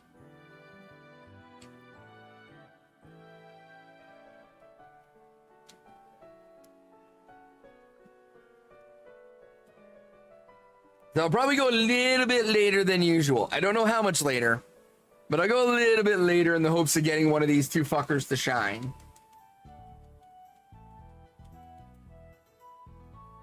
Oh.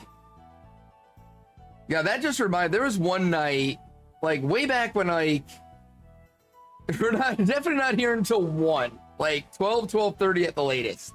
But there was one night way back when I like was first really getting into it, and I was doing the Solomon's hunt. Hi, Book. You going to bed? All right.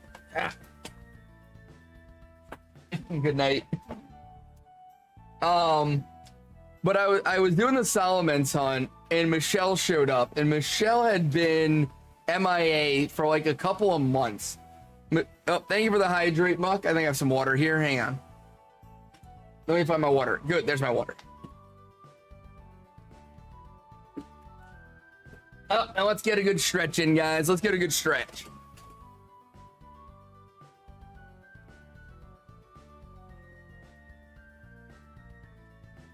Oh, that's a good stretch. Thank you, Muck. But yeah, Michelle had been in the stream like every night for a while and then just vanished. And then just showed back up one night. And I was like so excited that Michelle was back that like I got so caught up talking to her that instead of ending at like 11 like I normally do, I streamed until like 2 a.m. just talking to Michelle and ended up getting the Solomons like right at the very end of stream.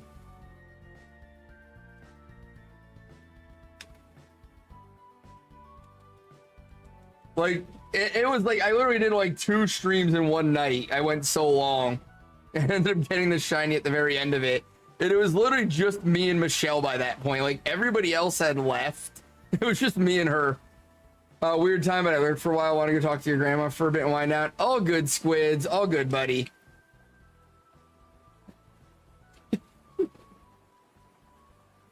Oh my god.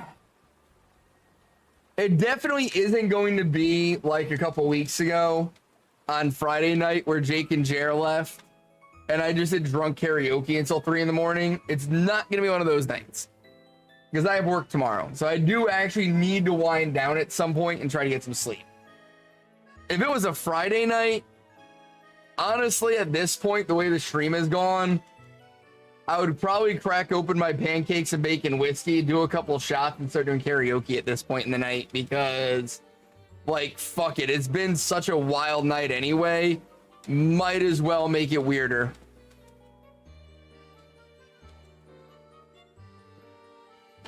Ugh. But yeah, I started talking about this earlier. So I was watching, like, while I was eating dinner, I was watching some like live performances. I started watching some live videos from Electric Callboy to see what they were like live. And I was like, fucking A, these guys are fucking great live.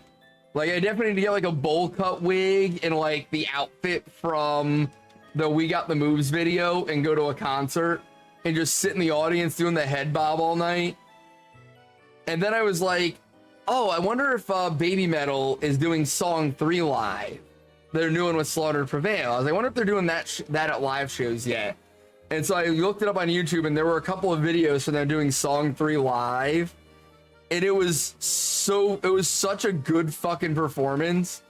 And I'm like, oh my god, I can't wait for fucking Tuesday night to see them do that song live myself, like in person. It is gonna be so fucking amazing. I'm so excited to see Baby Metal on Tuesday. Like, holy shit. It's gonna be such a good fucking night.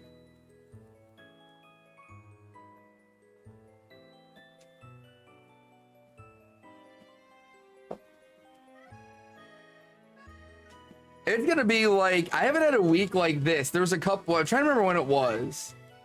There was a couple of years ago. I had a week similar to this where I saw like a bunch of concerts in a very short time period. Like, I'm trying to remember.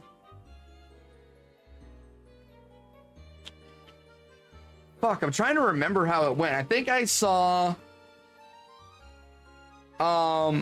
Shaman's Harvest, Hell Yeah, I Prevail, and In This Moment one night. And then like the very next night saw Manson and Slipknot.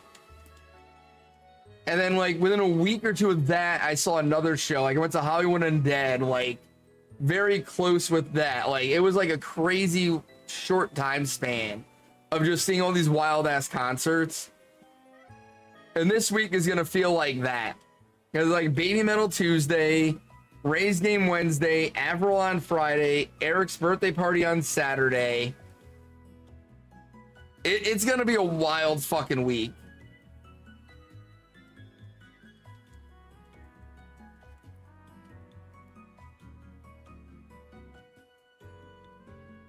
And I am very excited for it. Now, unfortunately, that means next week I'm not really going to be able to stream much. Like, that part's unfortunate. Because, like, Tuesday, Wednesday, Friday, and Saturday, I'm not going to be home. So next week, you guys are going to have to find something else to make you question your life choices. I won't be here to do it.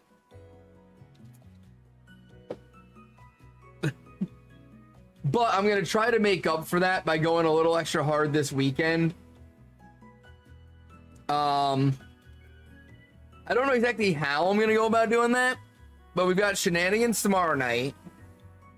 And then Saturday, I don't have anything going on, so I'm gonna try to do a extended stream Saturday, like start early afternoon. I've got some errands to run, but I'm gonna try and start Saturday afternoon. And then Sunday, we've got like Father's Day thing, but it's at like 1 o'clock or something like that. So like, I should be home in plenty of time Sunday to do, to stream on Sunday. But I'm hoping Friday and Saturday will make up for next week. We'll see how it goes. Ah, fuck, I forgot to reset on the Emolga there. I keep forgetting to reset on that last one. I need to remember to do that.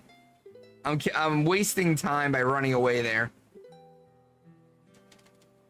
Especially with how often my executor doesn't run away.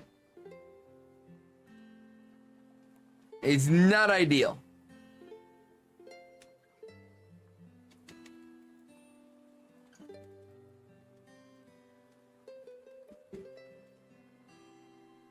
Let's see. I think we can go to... Oh.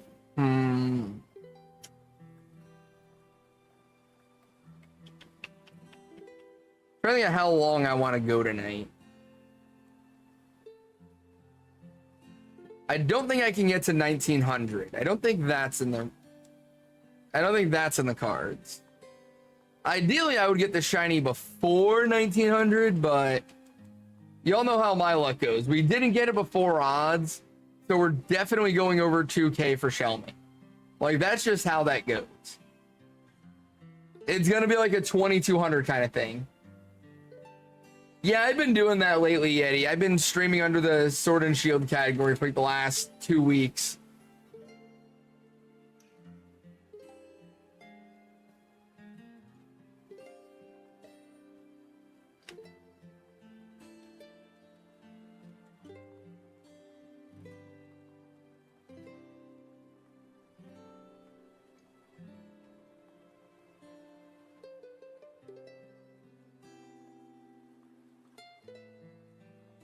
I mean, yes and no, right?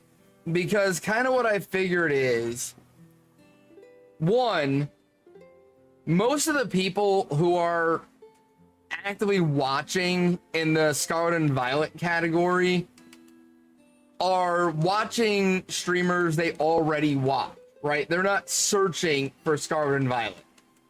Then you've got a large portion of the people who are actually looking for Scarlet and Violet who want to see people playing Scarlet and Violet on the Switch too, which is definitely not me. Which leaves a very limited portion of that Scarlet and Violet audience just looking for Pokemon stream.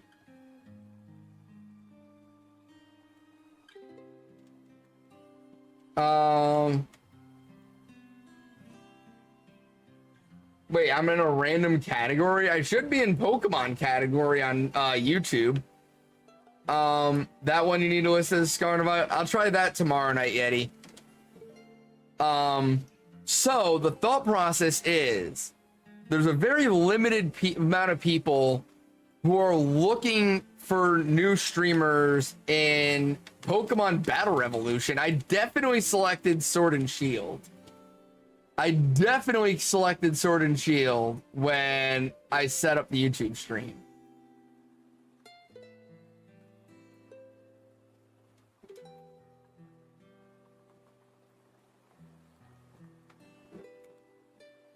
That's super weird. But yeah, so the thought process was there's a very limited number of people who are going to be searching the Scarlet and Violet category and find mine and be interested in it.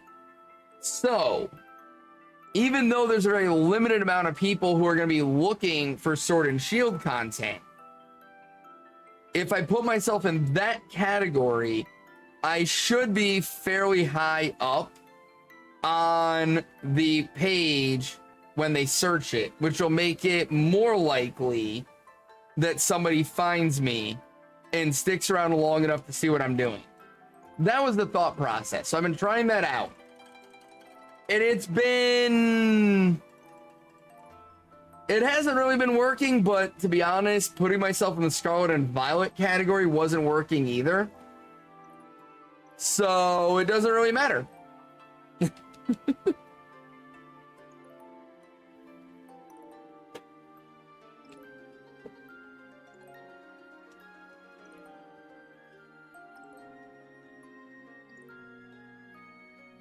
But we got up to 3 likes on YouTube tonight. I've been slowly seeing more progress on the YouTube streams the last few nights. The likes have been starting to come. The views have been slowly creeping up. Like, I'm not getting chatters, I'm not getting new follows, people aren't sticking around, but people are finding me. And that's the first step. People are starting to find me. I just got to keep grinding it out, and eventually it'll get there.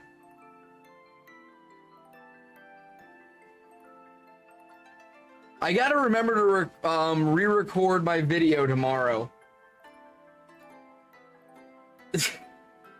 I mean, to be fair, Yeti, it is a valid argument. Because the general populace had nothing to do with what the government did. And in the end, it's the general populace that's going to suffer for what the government did. So I kind of get it.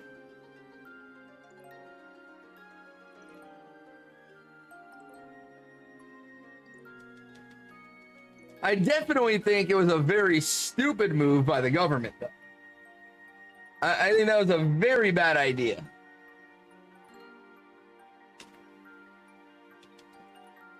And I really wish they hadn't done it.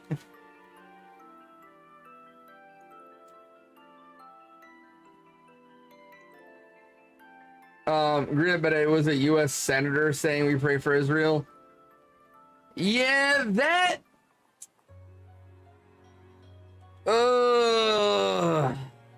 So remember the scenarios I gave for what could happen? I feel like that makes one of the scenarios more likely.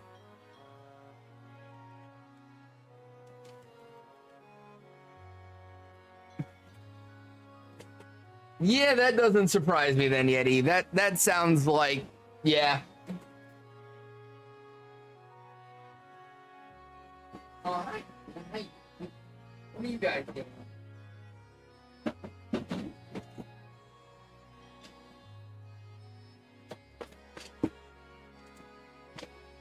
Ugh. Fucking A, man. Fucking A. I didn't want to leave you the full picture. Be like, yep, there it is. I mean, it's a picture that once you see it, how's that even a dude's name? Inbreeding, Jake. Inbreeding.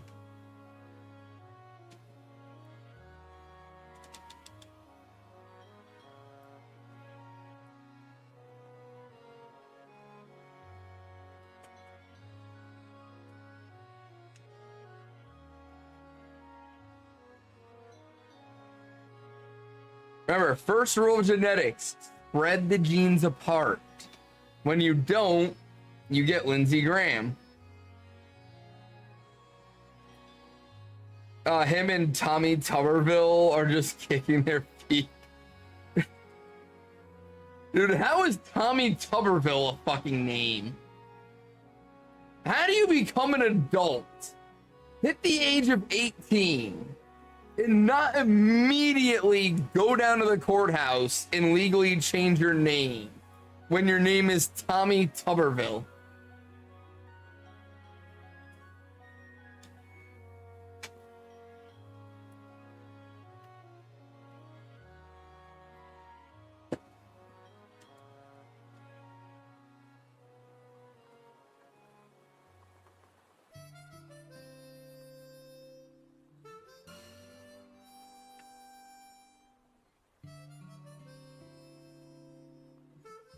Like Robin Hood Men in Tights with the fucking witch chick whose name was Latrine, which is literally a bathroom. And the guy was like, "You changed your name to Latrine?" And she's like, "Yeah, it used to be Shithouse." That's a fair point, Yeti.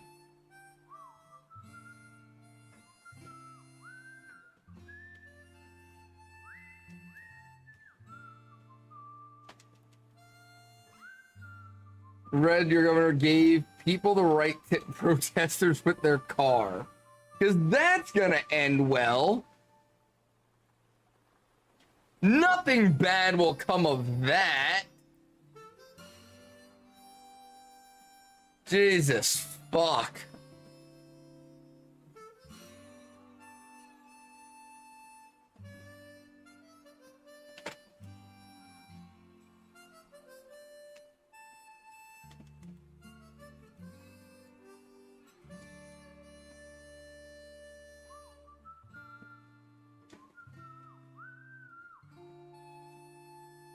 So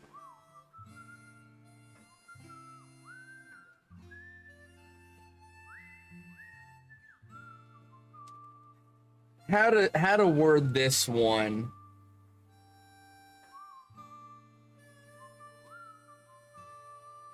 In taking that at face value, I would tend to agree. I'm definitely of the mind you have the right to defend yourself. However, I don't think that's the spirit of the law, right? In my opinion, as soon as, quote unquote, the mob starts to be destructive towards your property and trying to open your doors, break your windows, etc., you have every right to escape that situation by any means necessary. And if people just happen to be in your way, oh well, right? I'm of that mind. However, I feel like what you said gave people the right to hit protesters with their car is more what we're going to see. And it's going to be more people who are just annoyed that they can't get where they want to go, using their car as a weapon, as opposed to people who actually fear for their safety.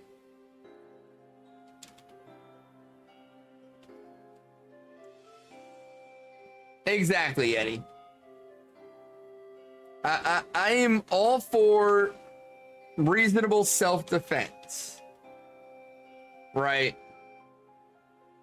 And I use reasonable very loosely, because there's a lot of people who feel like anybody in a situation where they're defending themselves should do so with the mindset and training of an infantry soldier. And no, your average person does not have the ability to properly assess a threat and act on it. Your average person does not. And so I'm 100% of the opinion that if somebody is like trying to break into your house or some shit like that, you should not, as a civilian, be expected to properly assess that threat before acting. I also will say, I would expect myself to be held to a higher standard than like Squid, right? Somebody trying to break into Squid's house and he just shoots through the door, 100%, I'm with that. You don't know what that person has. You're not trained to deal with it. You're scared. You did what you have to do. In my own situation, where I've actually gone through extensive training on threat assessment and how to respond properly to a situation, I would expect myself to be held to a higher standard of actually making sure the person is a threat. I didn't say any of that, Yeti. What I said was I wouldn't expect Squid to be held to the same standard as myself, because Squid doesn't have the training I do. So I would put the bar on self-defense and fucking lethal force lower if Squid was involved versus myself. I would expect somebody with the level of training I have to be better at handling that situation and making the right determination of when lethal force is justified. That's what I'm saying. I'm definitely not a fan of these situations where your average civilian defends themselves and their home and their family with lethal force and gets prosecuted for it because some random fucking know-nothing felt that they should have waited longer before taking action. I'm not a fan of that.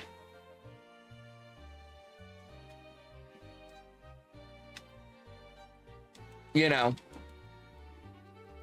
I will also say if somebody's climbing through your fucking window, you should at least turn on a light and see who it is before you open fire, and not wait to do that until afterwards. You know, I'm also of the opinion if somebody is actively trying to disengage and escape the situation, there's no longer a threat at that point, and self-defense is no longer justified. As soon as the person is attempting to leave the situation and disengage, you lose your right to self-defense.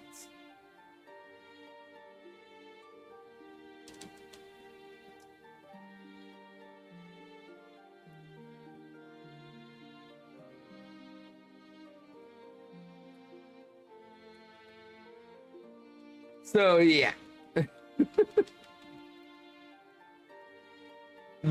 That's my opinion when it comes to that shit. Like, I'm all for the general idea of like castle doctrine, that you're allowed to protect your home and your property like that. Like, you know, I 100% can get behind that.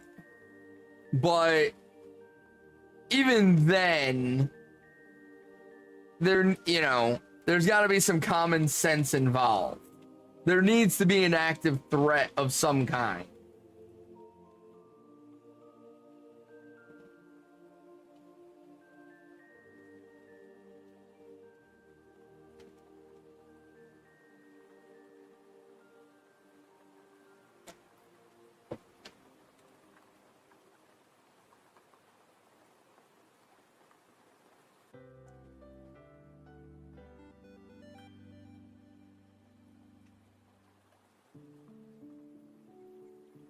Like, where's, I think it's like, what, isn't it California that like the threshold for self-defense is like stupid high?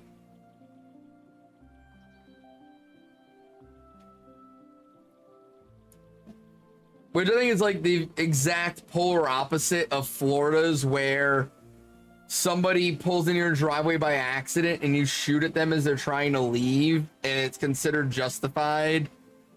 Like, I think there's a good middle ground between the two of those. And I wish I was making that up, but the Florida one actually happened. A guy was doing DoorDash and he pulled into the wrong driveway, realized he did, and as he was backing out of the driveway and attempting to leave, the homeowner came out and shot at him.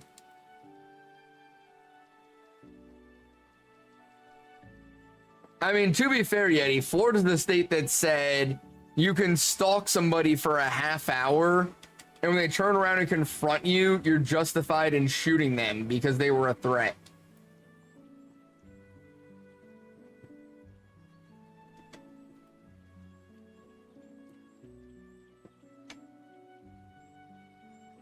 And I think there's definitely a middle ground between if California, where if somebody's breaking into your house, you're legally required to attempt to flee before engaging.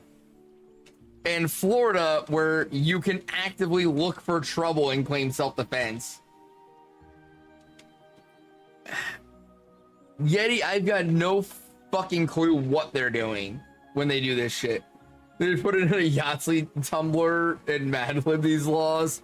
No, I think it's more just they want to make the libs mad with these laws is more the situation.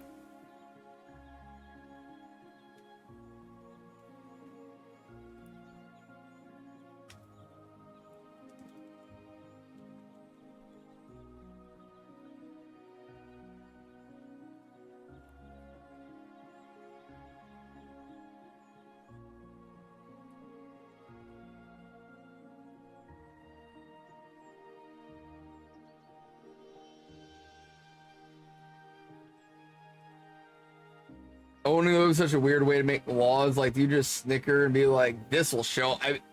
Yeti, honestly, it feels that way sometimes with the shit they do. Because there's no other explanation for the stuff that gets fucking done here.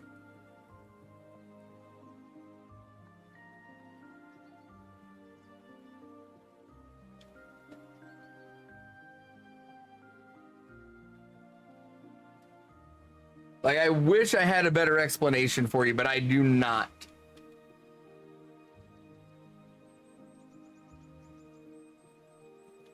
The weed thing is your favorite? Which part of it?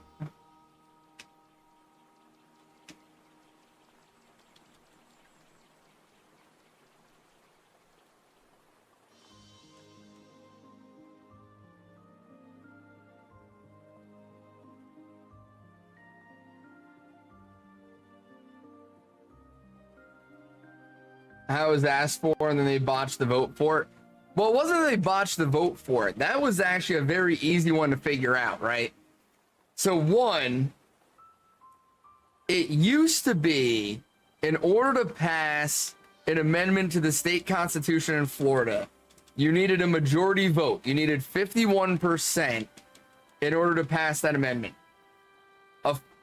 Not long ago, with 54% of the vote, it was changed to you need 60% of the vote, which I think is funny as fuck that the vote to make it 60% passed with 54%. That was fucking funny. But with the recent weed vote where it ended up getting like 50 something percent but didn't make it because it didn't get 60%, there were two reasons it didn't. And they were both lobbyists. One, Florida uses for-profit prisons. And if you make recreational weed legal, then you can no longer put people in prison for possession. And so that was fought against for that reason.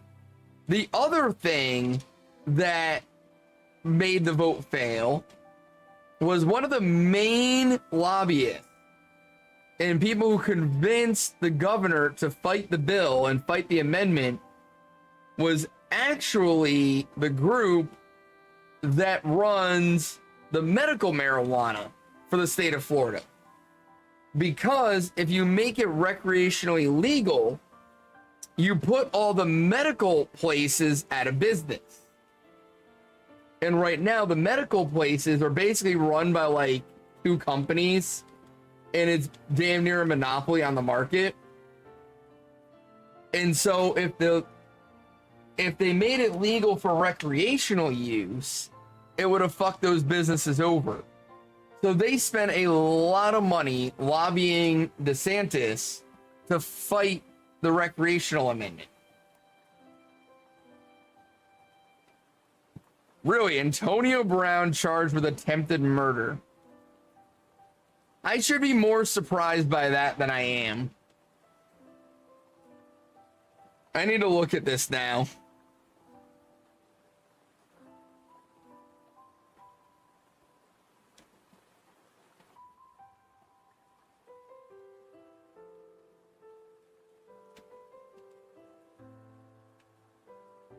Wait, hold on. I gotta read this. Antonio Brown is wanted by authorities in Miami-Dade County on a criminal charge of attempted murder relating to a shooting at a celebrity boxing event in May.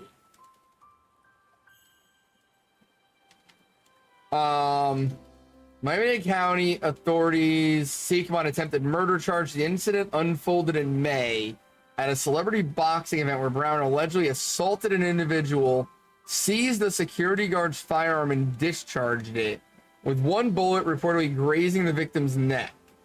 Brown was detained briefly. He later claimed self-defense.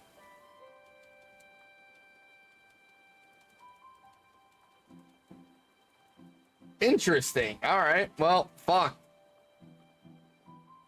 Although, speaking of murder charges, did you see the guy, the rapper who did the Watch Me Whip, Watch Me Nay Nay song, just got 30 years for murdering his cousin?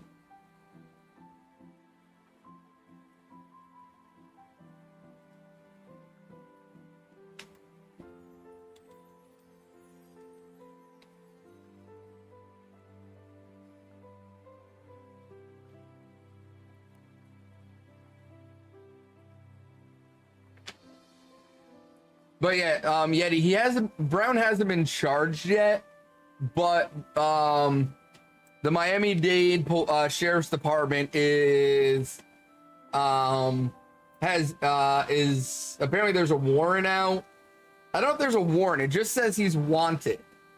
Oh no, there is a warrant. Per the arrest warrant, Brown punched a man, grabbed the security guard's gun, and fired 2 shots as he ran towards the man. The victim was grazed in the neck. Surveillance and cell phone video captured the altercation. And I love how, like, all the articles that are posted on him show him in a Bucks jersey. He played for the Bucks for not even a full, barely over a season, like a season and a half, maybe, out of his whole career. Why are all the fucking articles showing him in a Bucks jersey?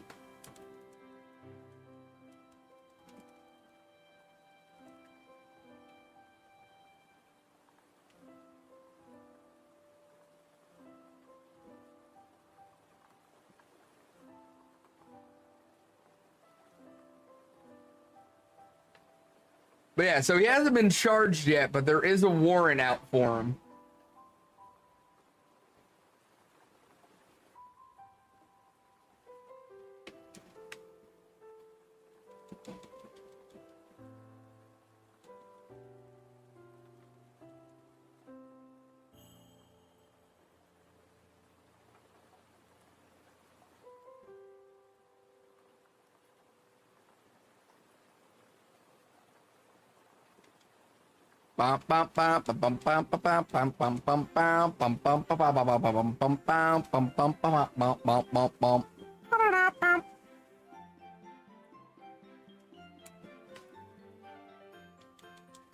Uh, now that the Lele hunt is done, you're back on the Doughblade. Then look for Sogaleo and DAs. Best of luck to you, Poke. Best of luck to you. Where are you at on the Doughblade now? Are you still like 800-ish or?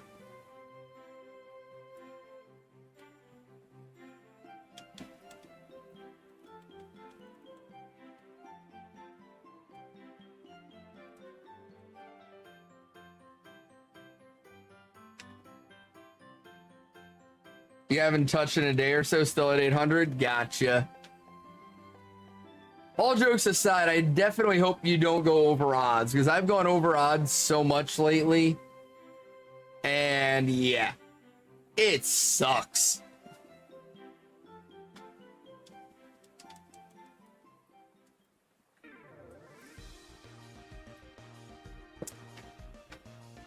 You don't really have time for them right now? You got plans?